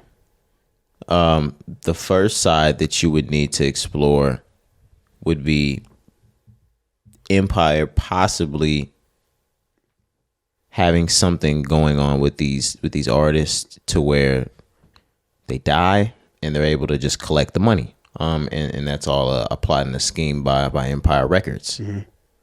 That would be something you need to think about. Do you see that happening? Empire saying, you know what, fuck it. We get a lot more money in an insurance policy, which I did insurance. Mm-hmm. I don't think you're getting more money from the insurance policy payout than you do in these records. Bro, and that's my thing. I always been on the tip like the label will make more from the artist when they are alive. Now this is an independent label, so they don't do it the same way. Yes, absolutely. They're not eating as much as like a more bigger record label would. But at the same time, if you look at it just over the course of X amount of years, I would think it would add up to you making more than what that insurance policy would be, Yeah, and I don't know what kind of life insurance policies y'all think they're getting. And I don't know how high y'all think they are. They're not as high as you might think. And at all. Say it was like 30 million. Say someone had a 30 million life insurance policy, and that's even really high. That's extremely high for a life insurance policy, even for somebody rich. You think a record label is knocking somebody off for $30 million? No, you know how quick Empire Record makes $30 million? Not at all. They made $30 million yesterday. Like, I don't think they're knocking them for any of that money. No, and that's now. Don't get me wrong. Insurance policies, labels, that's a real thing. Yes, absolutely. That's a real thing. Has been a real thing because it's smart. The rappers, nigga, that shit is dangerous. Being a rapper today is a dangerous occupation. We talk about this all the time. If you're a rapper, say Cari's a rapper, and I signed him to Rise and Grind Records for $5 million, and you have 4 albums to complete. Right. If I know you just got out of jail from being in X amount of shootouts, nigga, your life is on the line. Right. If you die before you fulfill my contract, I need that. I lost money. Right. And I need that back in this life insurance policy. Exactly. So yes, I do understand how sometimes record labels take out life insurance policies. However, people don't understand the life insurance game. So people think that, oh shit, they're the ones that took out the life insurance policy, so they're going to get the money. Yeah. Nigga, his mother can take out a life insurance policy on him. He can take a life insurance policy out on him. His girl can take a life insurance policy out on him. Yep. It doesn't matter. You can have multiple life insurance policies. Just because they got one doesn't mean his mama didn't get one. Exactly, fam. So like, yeah, so kill that. I was going to say, like, I'm glad you went deep into that because, yes, labels do have those policies, but I don't think a label would off their artists to cash out. That shit just not realistic. Like you said, like, bro, if you really look at the numbers over X amount of years over the course of a contract, whoever the artist may be, I promise you they're going to make more off of that contract than they would make cashing out on a fucking life insurance policy. And what I was gonna say, the other side that you would have to think about would be the labels, right? And by that I mean artists make a lot of money not signing to to major record labels and signing to an independent label like Empire, where you're just going to get distributing or you're just going to get publishing, things like that. So there's a lot of money that doesn't get raked in by the industry. To which I'm sure it sounds confusing where I'm going with this. If Young Dolph made 100 M's, and I'm not saying he did, but say he made 100 M's rapping at Empire, like independently, and XXXTentacion makes 100 M's rapping independently, King Von goes on to make 100 M's rapping independently, Mo 3 goes on to make 100 M's rapping independently. They're showing a lot of these niggas that we don't need the major record labels. We don't need Def Jam. We don't need Atlantic. We don't need Epic. We don't need Interscope. We don't need any of these guys. Right. So eventually we would get to a point where we would really go, what the fuck are these guys here for? And if these niggas go to stealing 100 million here, 100 million here, 100 million here, this is billions of dollars off of the major record label industry. And that can't happen. So let's get rid of some of these rappers. No, that's definitely real though. That's the other side that needs to be thought about. And of course we're not in those meetings with the labels, but I know that conversation is being held. Come on now. It's like, hey, these guys are making way more money than they're making what they could make over here. What's going on? What are we not doing right? And as grim and as sad as this sounds, the second instance that I just proposed makes a lot more sense than the first one. It does.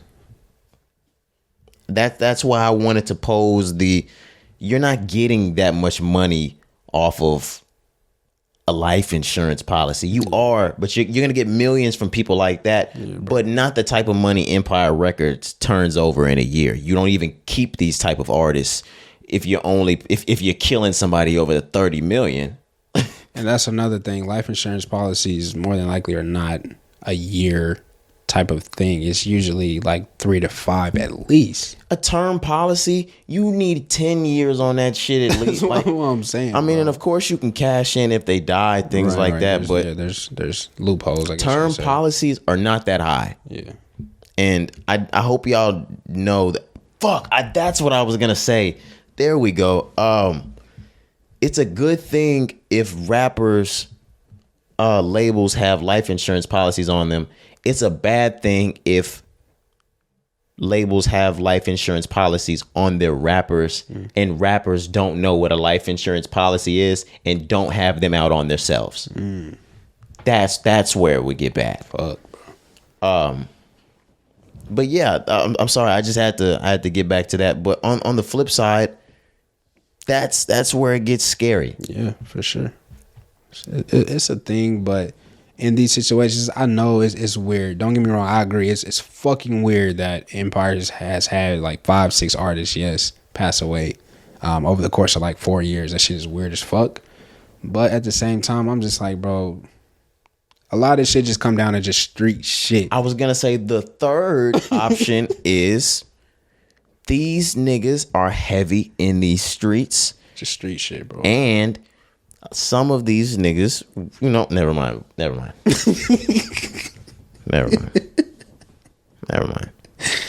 Hell nah. It's heavy on drugs. Yeah, man. So if I understand the life insurance policy part. Niggas got enemies, bro. And yeah, on the op side, in the unfortunate events of death, these niggas are in the streets. Now, if all of this shit goes down in a Nipsey Hussle type situation, I have a lot more questions. I got a lot more questions for that because here we're looking at hating ass niggas. We might be looking at a setup. We might be looking at a hit. We might be looking at a whole bunch of different types of things when you get down to the politics of it. But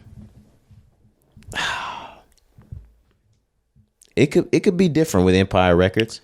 It could be different with these major labels. Yeah, I think it's just a whole label in general. I know we're singling out Empire in this case, but this is really something that goes on with every label that you can name, guys. Like I said, they take out insurance policies for business reasons. There's nothing wrong with that. Like we said, your own family should and you as a rapper, if you are really, you know, moving around in a different way, you should take out a policy for yourself as well. It's just a smart thing to do. And on the other side, they also take out artists for business reasons. Exactly, bro.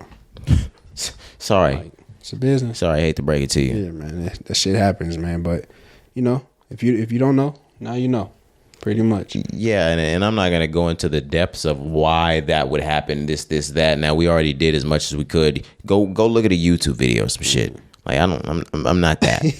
When we go into exclusive content, like unless the Illuminati starts paying for it for us, but I'm not gonna go too into detail with it. You can look that shit up on YouTube. You're not getting me fucking murdered. Let's move on, man. Speaking of Ye, I said Ye. Fuck. Yay. Speaking of people that are not going to be pushed over, moved by these labels, by these big corporate companies, whatever it is. I can't believe I said yay before we got into it. Yay, guys. He said he plans to go it alone. He's leaving GAP, he said, at the end of his run with them, which his contract will end in 2030. And he said he'll be leaving Adidas at the end of his contract with them in 2026. And he'll be pushing his product on his own at that point. Yeah, he called them, this is quote, "They my baby mamas.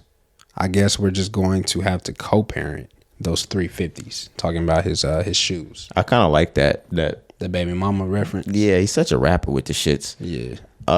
Some Chicago shit.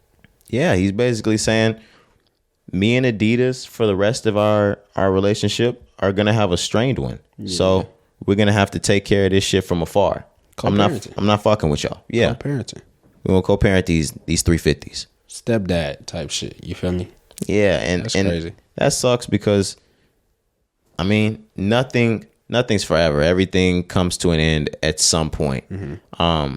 But I thought up until maybe the last year or so when we started to realize that Ye wasn't wearing his Adidas gear, things like that, mm-hmm. that everything was going smooth and that this was one of the best collaborations we had seen in a long time. Like this, the Yeezy Adidas thing, that's really changed fashion. Nah, facts. That shit has boomed. It is. I will say it has completely changed fashion. People dress completely different. I mean, when Kanye came in the game and they were like, he's making slave clothes. I would never wear this. Now we're to the point where even people that hate Kanye's clothes, shit, I'll get a pair of slides. Yeah. I'll get a pair of Yeezys. Now I hate the blah, blah, blah, blah, blah, but I'll get that. Facts. There's something for everybody to the point where he's completely transformed fashion. Yeah. And Adidas had a lot to play in that. And this sucks to see end. I mean, I know we don't have the end of it right now. That'll be in 4 years, but wow. Yeah, just even the thought of it, because that's some shit, like you said, because of the impact that it's had and the amount of time it took. That shit took minimum amount of time. That shit happened fast. The Yeezy effect happened fast as fuck, bro. Like in maybe like 2 years, like with Adidas, yes. Adidas took off and became the #1 brand. You know, Kanye became a billionaire off this shit. To the point where I would have literal arguments with some of the guys on like, no, this is bigger than Nike right now. Like, yeah. And it's, as far as impact, it's undeniable right now. Maybe it's cooling off a little bit, but Adidas in the last 5 years, mm-hmm. I'll say, has completely outdone Nike as it pertains to shifting the fashion culture. Yeah, for sure. Now, of course, you talk about revenue. Of course, Nike probably may always win that battle. Hell yeah, of course. But when you talk about impact, you're talking about fashion. Shifting the culture. You're talking about even getting athletes. I know Nike has those. They have the biggest. Come on now, they have Braun. I get it. But Adidas don't sleep. Like, they got sleepers. You know what I'm saying? But outside of that, we talking about Kanye. They got Beyonce and Kanye. Bro, like, what the fuck? What else? What else do we really need here? Y'all can have sports. That's basically what they told Nike. Y'all can have sports. We have Kanye and fucking Beyonce. Let them niggas get a Bad Bunny shoe. You guys are fucked. It's a wrap. It would be a wrap, nigga. They are fucked. Oh my god. Whoever Bad Bunny said he could sign with Reebok. You're fucked. Oh my god. You're fucked.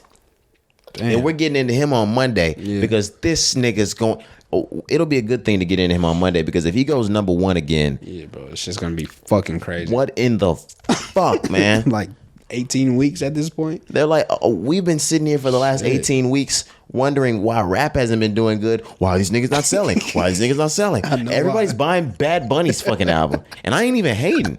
Me neither. This bro. Nigga's burning the charts. That nigga's amazing, fam. Charts burning like herpes, nigga. Oh shit. This nigga has herpes, the Billboard Hot 100, and the Billboard Top 200. That's wild, bro. This nigga has gonorrhea all over the fucking Billboard Top 200. For real? Burning. Never mind. Sheesh. That's wow. I went a little too far with it. I'm like, fuck, huh? Do we have anything else on Kanye? I mean, shit, do you? He did drop a song with Future called Keep It Burning. Shit. On Future tape. Ain't it? Keep It Burning? Yeah, no, I forgot. Yeah, man. But we don't have to stay on that. Let's move on. We've got more deal news. We've got more shoe deal news. Yep.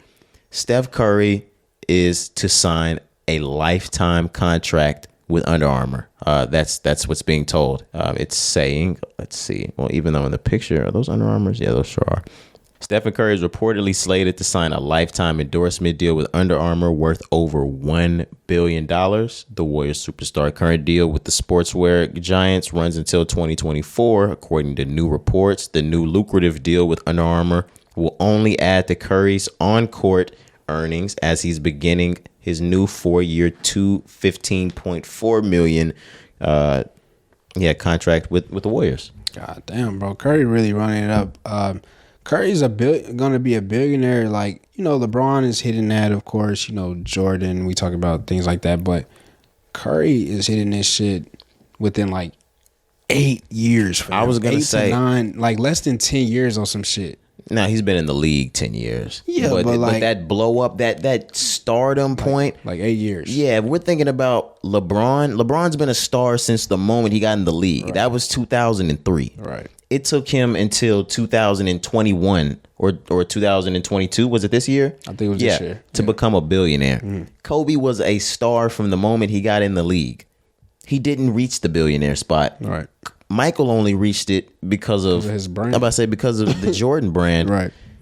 This nigga has been lit in this shit for maybe a decade or like less, 8, 9 years. I would like say because I can't remember the exact year Curry was drafted. I think it was 12. Was it? No, it was 09. I was gonna say it was 09 or 10, but he started going crazy around 2013. Yeah, he didn't go crazy until 12, 13. That's what I was really getting at. So yeah, like 8, 9 years. You know what I'm saying? And he's already become or on his way to being a fucking billionaire. That's insane. But I get it. Like Curry, we want to talk about influence. Curry has changed the game of basketball forever. Oh yeah, he deserves all of this. Whether it's the money in the league or the money with the lifetime deal with Under Armour, this man, talk about shifting the culture. He has completely changed the game. This sounds crazy. I don't even know if I would enjoy the game of basketball being played the way it's played in the Curry era. I swear. We came from the very last of that dog era. Like bro. LeBron, Kobe, AI, T-Mac, Shaq, Tim Duncan, Dirk, like nigga, the list goes on. Like Kevin Durant, niggas like Russ, that. KG. That's what I was really trying to say. Like Kevin Garnett, dogs. The Wallaces, Rasheed, Ben, Rip. We was just talking about that. Dirk. Yeah, bro, we came from a different era. The niggas that I'm pulling up from 3, but my big men and my 3s, we still dog ass niggas. It was pound for pound. Yeah, we are dog ass niggas, and we bodying you. Now, of course, in this game, I'm not taking anything away from anybody. It's still a hell of a game. Mm-hmm. This is just more of a shooter's game now. Yeah. We're gonna shoot from the perimeter. Even your 4 and your 5. They got to be nice with the 3s these days. You have to be able to shoot 3s. Yeah, bro. You got to be a stretch 4 or 5 these days, which is kind of lame to me because I loved Shaq. I was just about to say, I love Shaq. And Boogie is like the last of that type of nigga these days. Like, and even he has a hybrid type of feel. Yeah, he still shoot. Yeah, but that aggression, that pure body to paint, It's gone, bro. that Kevin Garnett, that Shaq, that Ben Wallace, that Rashid. Rashid shot too though. But Timmy D though, he was in the paint. Timmy, I'm trying to think of anybody I might be forgetting. Even in them later days, like I can't really think of nobody else right now, but the game has changed, and it's definitely because of Steph Curry. Like you said, like a lot of people are just shooters now, and niggas not aggressive, but which is fine, bro. The game is meant to be changed, because even before the era that we're talking about, the Jordan, the Larry, the Magic, all of those eras were different too. You know, it was the plumber era. So like every era, every era changes, bro. But just shout out to Steph Curry, man. Like becoming a billionaire, getting a lifetime deal, like that shit is unheard of. Of course, we know Bron did it with Nike, but Curry really took a chance. You know, Nike didn't believe in Steph Curry. No, not at all. You know, so Curry was with Nike in 2012, 2013. He was wearing Nikes, and when his contract was up, he got that bag from Under Armour. Under Armour, you know, was like, hey, we'll make you the cover athlete. Nike was just gonna have him still like as a low key, you know, type of nigga. Nike wouldn't let him put his verses from the Bible on his. Just bullshit. I think that was what he said back then, was what his key was when he left. He was like, through all I can do all things through Christ who strengthens me. Yep. He was like, yo, Under Armour let me put that on the shoe. That's why I left. And another thing, it was a bag too, though. I ain't gonna lie. It was the bag. Absolutely. We're gonna make you the star. But also I think, and I hope I'm not mixing athletes up. I think Nike fucked up on their presentation as well. I think they like didn't have the right name, and I may be confusing him with somebody else, but Nike done fucked up on some presentations before, just on some bullshit. Like, this is Steph Curry. I know he didn't have no rings at that time, but you knew Curry was on his way. That's Stephen back then. Bro, that's just Stephen Curry. Just Stephen, but you knew he was on his fucking way. Stephen Curry from Davidson. That's that little nigga from Davidson. Yeah, that's Wardell. The second, nigga. Oh, hell yeah, that's Wardell the second. Like, what, nigga? Hell you mean? Bro, I know it's hard to really tell that, but like, I'm just like, bro, Curry was going crazy back then, and for Nike, you know, to miss out on that, it's just unfortunate. But he went to Under Armour, has a lifetime deal, bro. That's, as a black man, we don't get that. You know, before Bron, nobody else had that. So just shout out to them, man. They setting a standard, changing the game, changing the culture. Of course, you know, we grew up in a different era, but kids these days, if y'all want to shoot, bro, shoot that bitch. Let that bitch fly. That's fine. I ain't mad at you. No, they all shoot, Corey. Bro, like, everybody shoots. Everybody's a shooter. Now, I'm not going to lie. Growing up, I was a shooter. But even now, I get sick of this era. Everybody can't shoot the ball. Yeah, and that's the thing. Some people are meant to be in the paint, or some people are meant to only play defense or rebound or whatever the case may be. You're meant to be that strong three. You're not a shooter. Fam, like, shooting the ball is an art. Yeah, if like, you can't shoot, you can't shoot. And the thing about it is, some of you niggas is killer from mid-range. Mm-hmm. Some of you niggas is great from mid-range. You're not a 3-point shooter. That's a lost art, brother. You know that. Yeah, like, mid-range is a lost art today, man. But the thing about it is, growing up in that 2008 to 14-ish era, we valued the hell out of a mid-range jumper. Yeah, like, I'll take 2. It's just like, we valued even players. We had an entire argument yesterday with the fellas about who the top 5 mid-range shooters are, because it mattered that much to us. I don't think that, like, the younger niggas nowadays are like, give me your top 5 mid-range shooters. They don't take mid-range shots. They do, but like, they shoot threes, but they shoot threes from nigga half court, because, you know, Curry got limitless range, bro. So like, but everybody's not Steph Curry. Like, everybody's not Dame Lillard either. Like you said, like, them niggas are just generational type players. They're fucking wizards and sorcerers with the ball, nigga. Like, fam, like, we can't. Them niggas are shooting from half court and hitting nothing but net. Like, we can't do that. But yeah, like you said, I know, bro. Like, yeah, we would shoot threes as far as, you know, when we was hooping as well. But it was just different. Like, that wasn't like our sole thing. Like, these days, that's all they do. They can't do shit else. They don't play defense. They can't do nothing, bro. They just shoot. I mean, the NBA, I mean, they never really played defense now, but the little niggas, yeah, they not doing that nowadays. We were definitely playing defense. Locking your ass up, man. Are we ready to move on from Steph? Yes, sir. All right. Fat Joe.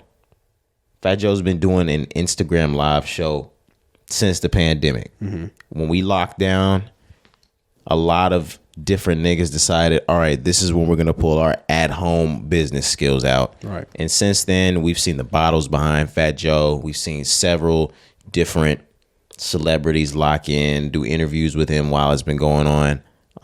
But now Diddy's Revolt, which is, of course, a TV station, a film station, and LeBron's Springfield. I think that's LeBron and Maverick Carter's Springfield. Right, yeah. They're collabing to start a STARZ interview show starring Fat Joe. Amazing. Springhill. Did you say Springfield? Springhill. I said Springfield. That's my apologies. Yeah. Springhill. Springhill. But yeah, man, like you said, during the pandemic, you know, he launched like this little, it was kind of like an interview base. Yeah, you know the way Lil Wayne does his podcast. Yeah. It's just like that, except on Instagram Live. On Instagram Live, yeah. So it's just amazing that, you know, something that just started from, I'm sure, bro, during the pandemic, you know, niggas was just trying shit. Even verses, you know, we talk about that. I was just gonna say that niggas was just trying shit. So some of it works. I know at that point though, he never would have thought that shit could really be, you know, something that could catch a pilot from STARZ. But the moment that yesterday's price is not today's price. Yesterday's price is not today's price. Right. When that happened, I said, "Oh, okay, I see what's going on here." This is the Fat Joe resurgence. Fat Joe hasn't been this big since the post pun, lean back, the early 2000s era. But like I said, I mean, everybody gets their resurgence. And this is Fat Joe's. I'm glad to see this. I was a huge fan of Fat Joe's back in the day. Terror Squad, Remy Ma, the entire clique. Come on now, we wouldn't talk about that before. How hard it was to beat that nigga on Def Jam fight from New York. Oh my gosh, he had he had those deals. Fuck. That nigga was the hardest character, bro. Do you remember how crazy? And now I don't want to compare it to things like that because it'll never get bigger than 50. Do you know how crazy Lean Back by Fat Joe tore the streets up, nigga? I was a kid and I felt that shit. Facts, nigga. I was leaning back, family. Nigga, we was leaning back for months. Yeah. I'm not 100%. I know that shit was number one, at least on the hip hop charts. It had to be, fam. What the fuck? Had to be. Was Remy Ma on that song or was it a different one? She was on that, okay, I believe. Yeah, that's the 740 Fizz-Out line. See, my niggas don't dance. We just pull up a pen, sing, do the rock away. Now lean back. Lean back. That's a bop. But yeah, they the reason why I wanted that Beamer. The 745 and the 750. Like, nigga, they in a video, I remember they stunning them hoes. So yeah, bro, his impact on the culture back then was definitely felt. See everybody on that block back then. Just leaning back. Man, yeah, that was Kevin Hart was in that video. Yeah, I remember. Yeah. That was some early that was like some, his first appearance type shit. That was some Flavor TV shit. Shout out Skip Cheatham, head ass.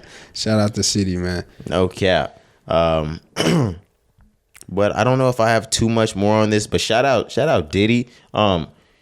We wanted to talk about Revolt for a second. Yeah, because a lot of people did not know Revolt TV was owned by Sean Combs, a.k.a. Puff Daddy, a.k.a. Puffy, a.k.a. P. Diddy, a.k.a. Diddy, a.k.a. Love. Yeah, Love Records, nigga. I mean, maybe people just not tapped in or maybe just not paying attention. But yeah, Diddy has had Revolt. I don't know how long it's been, but like Revolt has been huge for a long time now. But I love it, bro. The collaboration is amazing. You know, I'm glad that Diddy is reaching out and just allowing people to have a platform, you know, because Diddy has built Revolt is huge, bro. Absolutely. They have their own fucking channel on cable TV, you know, so like it's amazing what you can do with that. So I'm glad that Diddy has been reaching out and giving people opportunities. They had State of the Culture, that was Remy Ma and Joe and I forgot the name, Jinx. Jinx was on there. The Breakfast Club. Angela Yee, Charlamagne the God, DJ. I said DJ. You sound like I'm about to say, damn, don't let me get on my Webby shit. You sound like Webby. DJ Envy, Angela Lee, and Charlamagne. The God. The God. Damn, baby. We need that. That's another drop we need on this bitch. The God. The God. Okay, bet. And yeah, they got Carisha Please. Mm-hmm. We talked about that. He blew Carisha Please the fuck up. Not like, of course, if she dropped a podcast, she would have blown up anyway. Right. He put it on the highest platform it could have been on. That's what you do for your girl. Yeah, man. That's why I say Diddy is reaching out, giving people opportunities. I love it. Like Diddy, Diddy's another person who's on his way to reaching that B status. So he's gotten to a point where it's just like, bro, I've done so much. I've accomplished so much in my life. Now it's time for me to just give back. And so that's what he's doing, like you mentioned with Carisha. I'm glad he's able to do that shit with Fat Joe. I'm actually looking forward to that, because whether it be still interview based or podcast, whatever. Oh, they said it's going to be interview based. Okay, well, whatever the case may be, I'm just looking forward to that, bro. I think that would be cool, because Fat Joe, like we said, is a person that he's a part of the culture, bro. A lot of people, you may not know that because he's not somebody that's constantly still dropping music right now.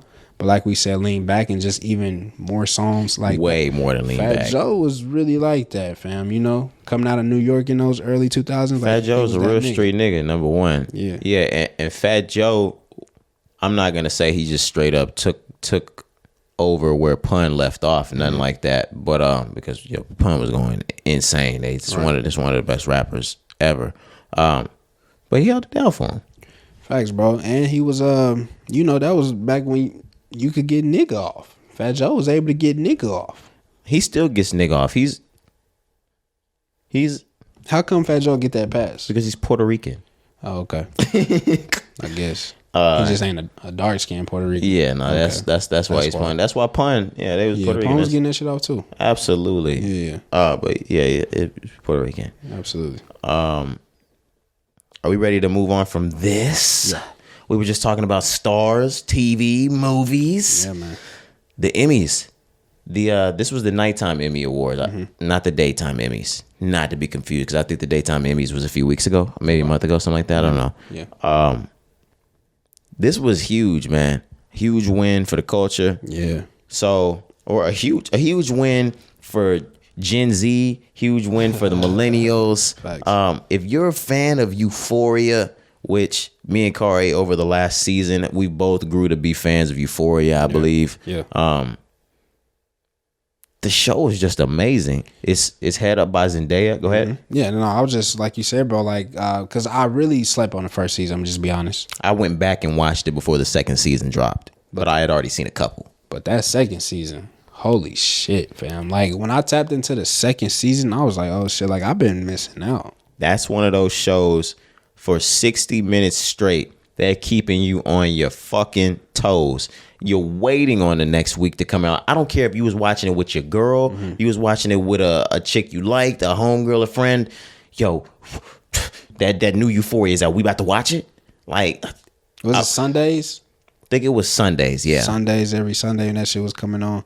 My favorite shows come on Sundays. Like The Powers come on Sundays, Game of Thrones, that new House of Dragons out. That shit going crazy. You seen that tweet? They was like, what's the real name of the show? House of the Dragon. House of the Dragon? Yeah, I believe either House of Dragons or House of the Dragon. They was like, niggas, we always put our own spin on words. We always add extra words or don't say like the actual full title, like House of Dragon, and maybe it's called The House of the Dragon. Oh gosh. But now I'm looking it up. Niggas just say House of Dragon. Yeah, I'm watching that. I think it's either House of Dragon or House of the Dragon. Okay. But just give me a second, man. Just to find it. For House sure. of the Dragon. House of the Dragon. I was right. House of the Dragon. For sure. But no, man. So just back to Zendaya. So she made history. She became the first black woman to win lead actress in a drama series twice at the Emmys, because she won last year. Yeah, she won last year. I remember that because that shit was big when she won that. But to win it again, man. But that's just amazing. She deserves it, though. We were talking in pre-production about season 2. It's incredible, bro. She went insane on Euphoria. Right now, she played the fuck out of that shit. If you don't know, spoiler alert, she plays a recurring drug addict. Right. She pretty much she does whatever she can get her hands on at the moment. Yep. And there were some certain scenes in season 2. More particularly, I talked about one where her mother kind of set her up on the phone with her girlfriend, and lined her up basically to let her know she was still using drugs. And her best friend was there as well. What was the other scene that you were talking about? There was one. She was like, she went to her plug, her drug dealer, and yes, I guess she ran out of the normal supply that she usually gets. I really can't remember, but she ended up taking like morphine or some shit, I think. But she was high as fuck on the episode, so she basically like it was heroin. Heroin. Okay, the whole episode was her like experiencing the effects for the first of time it though. And bro, when I say she played the fuck out of that scene, I was like, that shit was, it deserves the Emmy, bro. I remember like watching that shit and just like, holy shit. The way she's doing this is killer. To think that this is somebody that came from like a Disney television show, and you might think that she ain't got it like that. No, don't ever underestimate Zendaya. Yeah, man. She's killing it. Another area we wanted to look at outside of Zendaya, Abbott Elementary deserves 150,000 rounds of applause for everything they got going on over there. Absolutely, man. They picked up a couple of different awards at the Emmys, but the one that we were talking about the most, I think, had to do with Sheryl Lee Ralph. Yeah. She had won, I believe, a supporting actress role. Yeah, let me look it up for you. And her entire winning speech, when she did pick that up, it was basically about, if you go up and check the news, it's probably up there. Her speech was basically just about following your dreams, how long it took her to get to the spot that she's at today. And it's funny because it's something that we say here on the pod all the time. The only thing that's kept her in this is, keep going. Right, bro. You just keep going. Yeah, she sung a whole song. It was amazing. Yeah, bro, that shit, she crying, like I felt it. Me watching that scene, that clip, you felt it, bro. You just felt the energy. Like I said, she wasn't expecting to win. You always get the best speeches from someone who real life doesn't think they're gonna win the award because it's on the spot. You could tell as she was walking up to the stage, she was thinking about, oh shit, what am I gonna do? What am I gonna say? How's it gonna go? So like, she really just came with that shit on the spot, but she killed that, man. She killed it. But you are correct that the award was for outstanding supporting actress, right? In the comedy Abbott Elementary. But yeah, that show is amazing. Have you tapped into that? Hell yeah! I just need to finish the entire first season because they're in the second now. Cari. I haven't, bro. Cari. I ain't gonna lie. Well, you don't watch anything that I tell you to watch anything. Bro. You know how bad I am with this shit. But this isn't something that you have to keep up with. If you were to just tune in one day, like, 'cause you got Hulu. Yeah. If you're able to just click on one day and just tap into an episode of Abbott Elementary, I'm trying to think of something they have. It's like The Office. I was gonna say they have like the Office type of humor. Yeah. I've seen a few episodes. That's why I know, like, as far as the camera angles and how Tyler James, the way they swing the cameras and shit, like The Office, and how he looks at the camera directly in certain scenes. So yeah, it's definitely just like The Office. But I haven't tapped in, but I've seen The Office 1,000 times, so I can definitely that's something that you could just watch. There's confessionals in between. Yeah, for sure. It's great though. Like, and it's hilarious. I don't know if you're gonna find it as funny as The Office, but because I know people rank The Office as one of the greatest television shows of all time. Yeah, it's like that, bro. Like, I've seen people like rank it in like the top 20, top 30 of like all time. Yeah, it's like that for sure. But yeah, this is worth the watch, and they're scoring this many Emmys this early. Yeah, it's gonna be one of those shows that this isn't going off anytime soon. Yeah, man. And then the actual creator, Quinta Brunson. A lot of people, that's the one. Love her, man. From the Vine, like, oh, he got money. I'm gonna get a date with her too. Get a date with Quinta Brunson. He got money. You know what I'm saying? I got money, Quinta. Yeah, man. Reach out. Real talk, but nah, that's just amazing, bro. I'm glad to see a black show win Emmys and get the recognition that we deserve, because like I said, I've seen a few episodes, I've seen clips. That shit is funny. I've seen it. And y'all sure as hell won't give it to 50, even though he deserved it. Yeah. I'm seasons 1 through 4 of Power deserved it. Now, like, he went 6 seasons, and the last 2 they kind of went lackluster. The first 4 seasons, I've seen Game of Thrones, I've seen The Wire, I've seen The Sopranos, what also would be considered like the top 4 or 5 greatest shows of all time. Right. Power deserves some Emmys. It deserved those. Let me ask you, you ever watch Breaking Bad? I did. I didn't watch it all the way through, but in the time that I watched it, I can understand. Breaking Bad is one of those as well. We want to talk about top shows ever all time. I see Breaking people. Bad. No, I really like. I've gone through like blogs on the internet, and I've seen critics rank the number one show of all time that you're always gonna see is The Sopranos. Yeah, they're gonna give you The Sopranos. More than likely, number 2, they're gonna give you The Wire. They be having Seinfeld on there. Seinfeld is somewhere in the top 15. You're gonna get Game of Thrones, like I said. What was the one that you just said? Breaking Bad's gonna be in there. Mm-hmm. There's a few different ones that are in the Wonder Years. 70s show? Cheers. No, they don't put the 70s show in there. No. But yeah, like those like Cheers, the Cosbys. Yeah, those sure. They put those in like the all times. Yeah. But yeah, I'd actually that's another exclusive content thing that we'll tap into later. For sure, because even Prison Break, that's another one for me. That's in the top 50 that they usually put those in there. For me, Prison Break is up there for sure. But nah, bro, just once again, shout out to Abbott Elementary. Didn't that guy like kill himself? Like no. Okay. He just came out as, he like homosexual. I thought that somebody from that. No, he didn't kill himself. No, not Prison Break. Not that I know of. Are you sure? Yeah, I don't think so. All right, we can move on. I'm gonna make sure the Prison Break guy's still alive. Michael Scofield, man. I don't think he killed himself, bro. Okay, well if not, we can go into these crazy Illinois laws. Let's do it. All right, now Michael Scofield. That's his name on the show. Yeah, Wentworth Earl Miller III. Yeah, Wentworth Miller. Yeah, no, this nigga's 50. Damn. Okay. All right. Nigga Asian. Well, he black though, so that's why he mixed with black. Okay, that makes sense. Yeah. But it's usually when they're mixed, they age even worse. But how is it that like if you're half white, you age worse than a fully white person? Because like if you got that white in you and you take to your white side, even if you got that black in you, it don't matter. But it's like the black like mixes and makes for an even worse combination of just being white. That's why white people never wanted us mixed. Yeah, bro, it ain't enough melanin. They might have known. It ain't enough melanin. They're like, look, when we get 80, this might not look the way we want it, all right? I'm trying to teach you niggas now.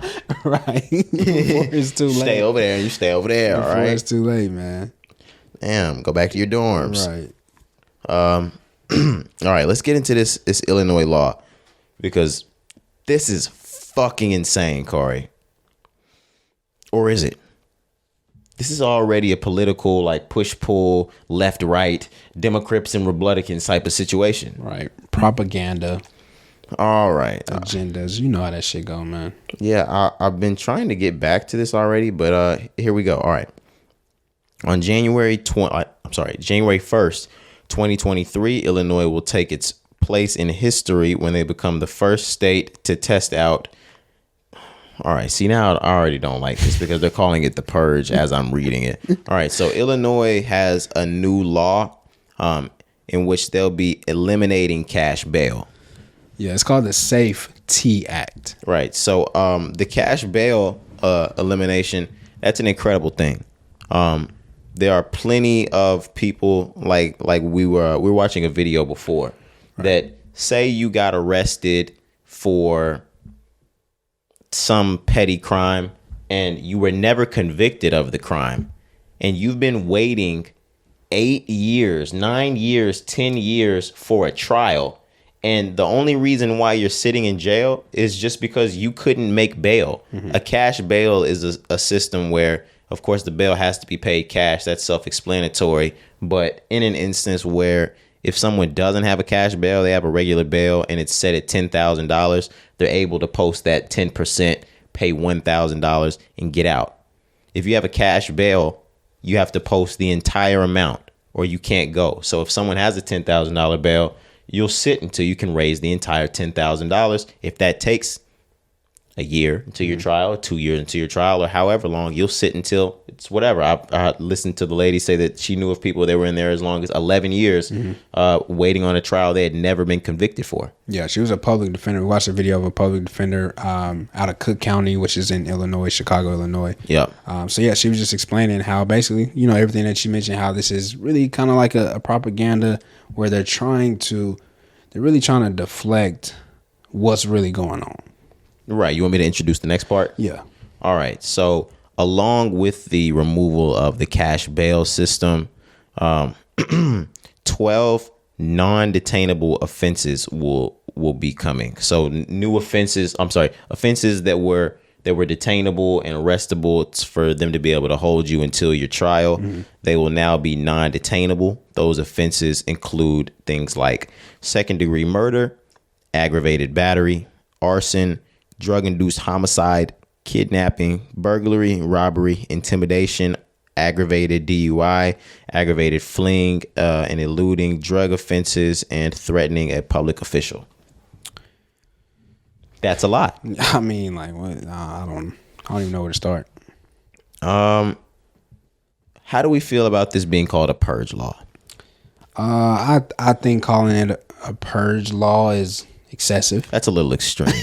This is not the purge. But I know why they're doing it. I know why they're naming it that, because that it's meant to give that effect. Okay, when you say it, it's meant to give that effect. Okay, yeah. But it's not really. This is not really a purge law. What would happen, and it was explained, these people will be arrested, but they'll be able to make a regular bail, right, get out, and then they'll be able to wait their trial. And that's kind of how it should go. Depending on the crime, I guess. Yeah, now that's like, you don't want murderers just getting booked and then getting out. And that's how it's gonna go. What, murder in the second degree? In the second degree, which they're gonna get booked. Be like self-defense, I guess. Is that kind of how they do second degree? I don't really know. I'm not sure, but in an instance like this, it's just not gonna go the way people think as a purge. Yeah, if you get arrested for second degree murder, they're gonna set the niggas bail at like $350,000. Now you gotta post 35 to get out. Yeah. Like, niggas don't got 35. And you're not getting a 35. They're gonna sit you until the damn trial. Yeah.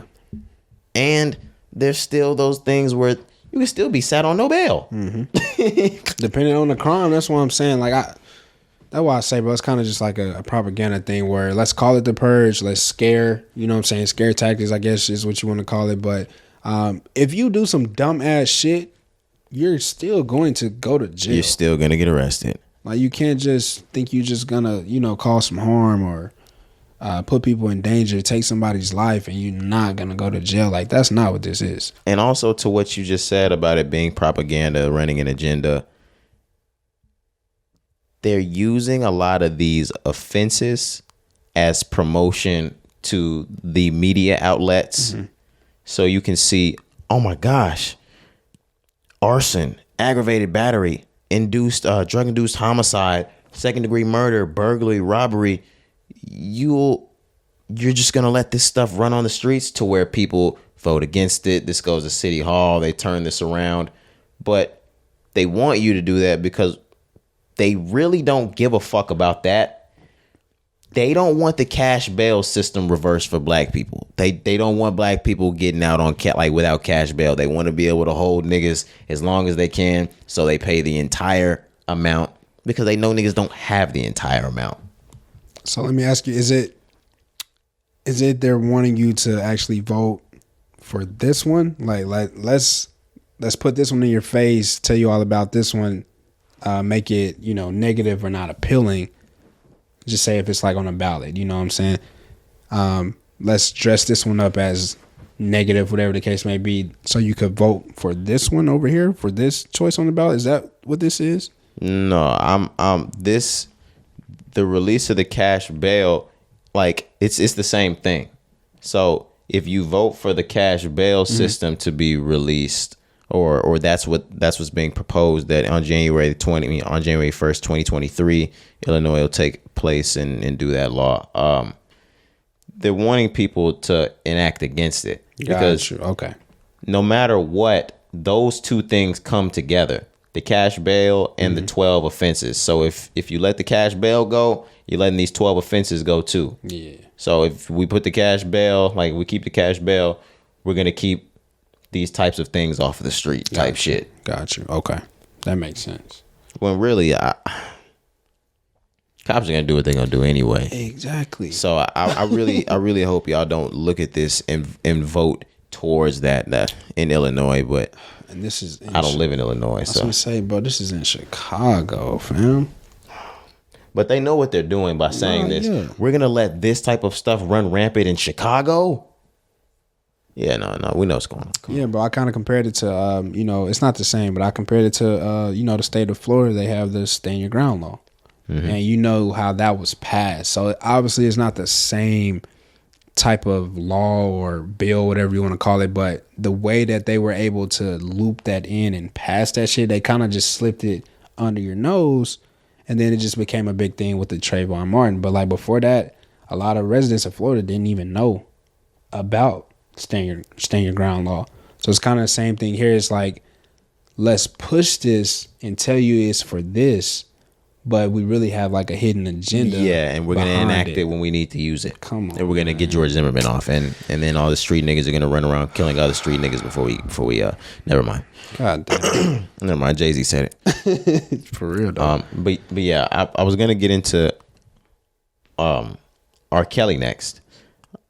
We're still in the court system. We're still in the legal system. Yep, still in Illinois. So R. Kelly had already been found guilty and sentenced 30 years in prison for his New York federal case. He's also been found guilty as of yesterday, Wednesday, on 6 counts of child pornography. It says R. Kelly is guilty on 6 of 13 charges he faced in his Illinois federal case. The jury just came back with its verdict.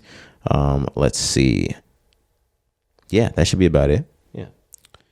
R. Kelly's just a sick man. We keep saying this. So during the trial as well, there was they calling it an explosive testimony. The former goddaughter that spoke out.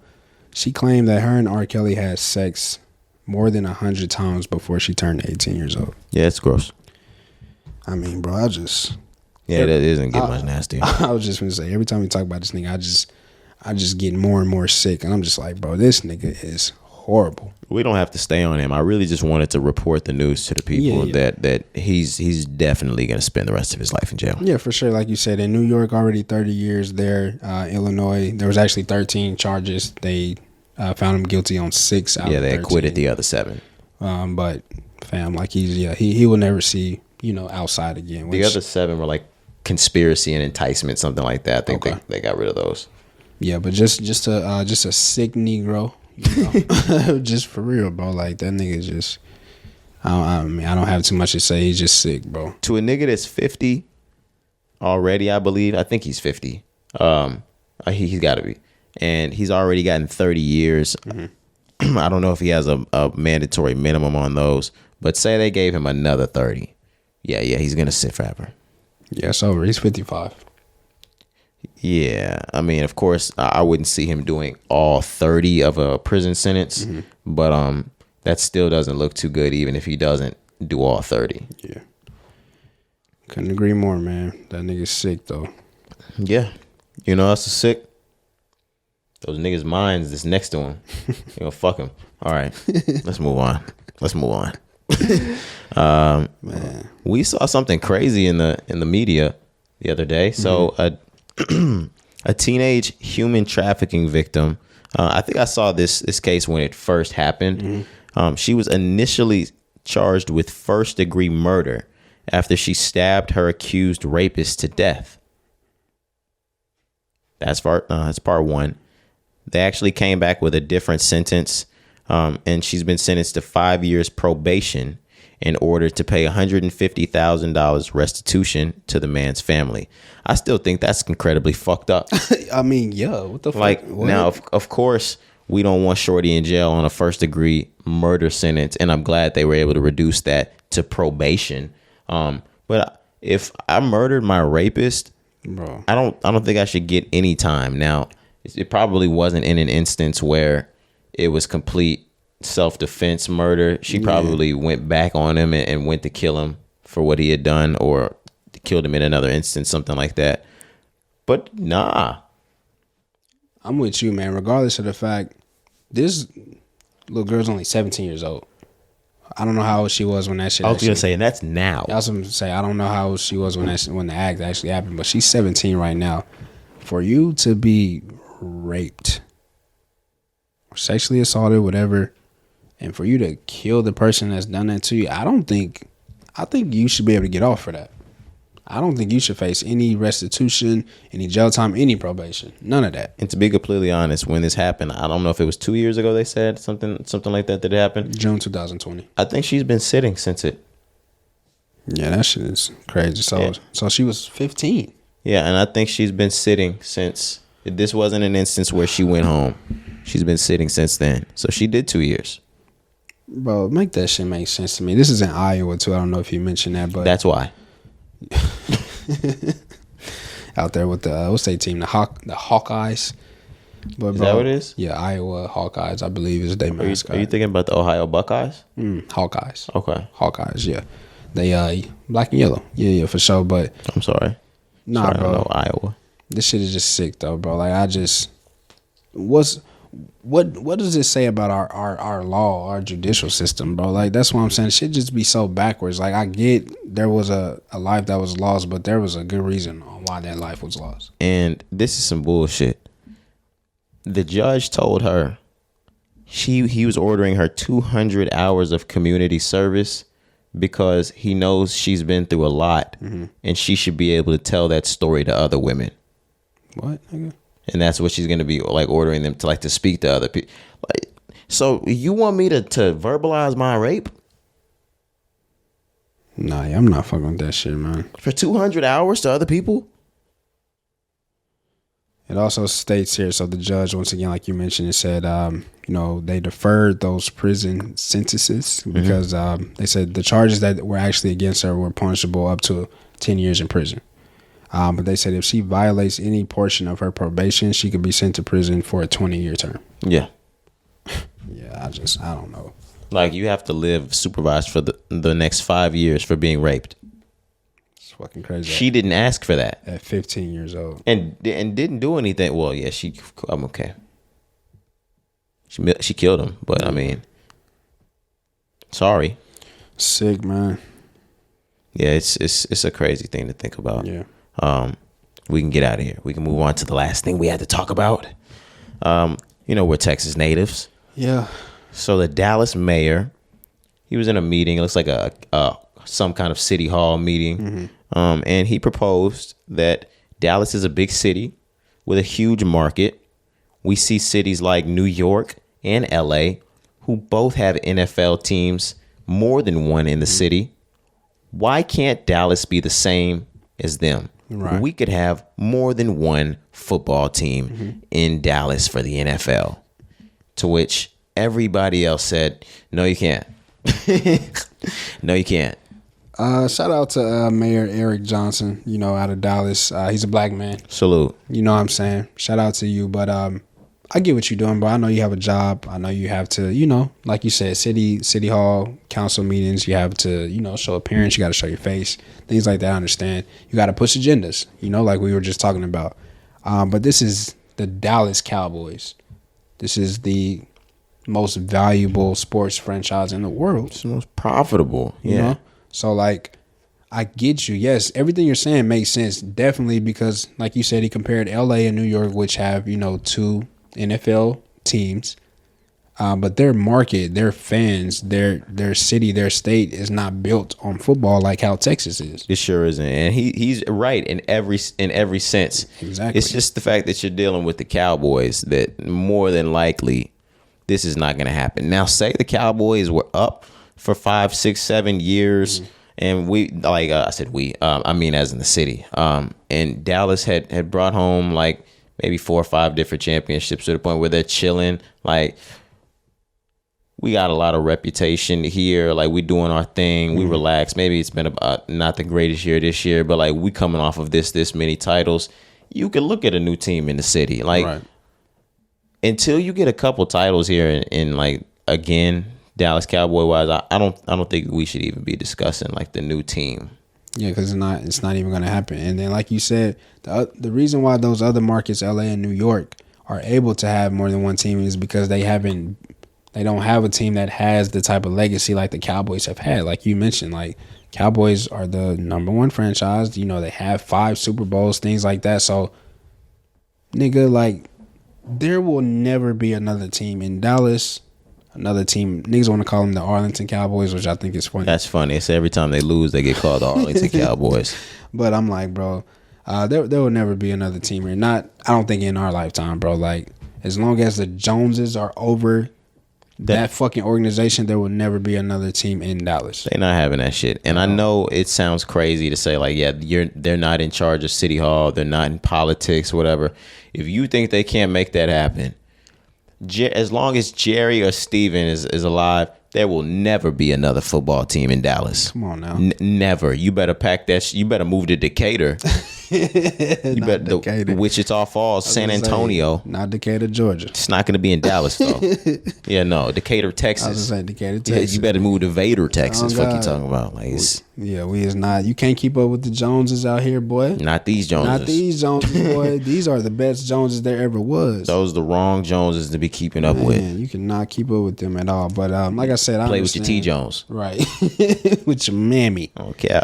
But I understand Mayor Eric Johnson having a job. Like I said, bro, you gotta, show face. You gotta say certain things. I don't even think he believed that shit. But no, now everything he said is true. Dallas has the big market. We got the big football. Like, we got the money, got the space. It's a great city. Yeah, and there's a lot coming to Texas to where, we could go for another football team. It makes sense. But no, not here. We got the wrong team here already. Maybe if Dallas was in Houston and we had a Houston Rocket type, I say Houston Rocket, a Houston Texans type team, we'll take another team. Yeah. Not this one. Not here, brother, but it's a great idea, Yeah. But that's all I think we had for the moment. For episode 175, we gave you niggas a lot of news, not a whole lot of music. Yeah. We're going to be back on your head top for music on Monday. But are you ready to get out of here? Let's do it, man. All right, man. I want to thank all the listeners, the audio listeners, Apple, Spotify, Pandora, Amazon, Google, Stitcher, Deezer, iHeart, TuneIn, wherever it is you're listening on.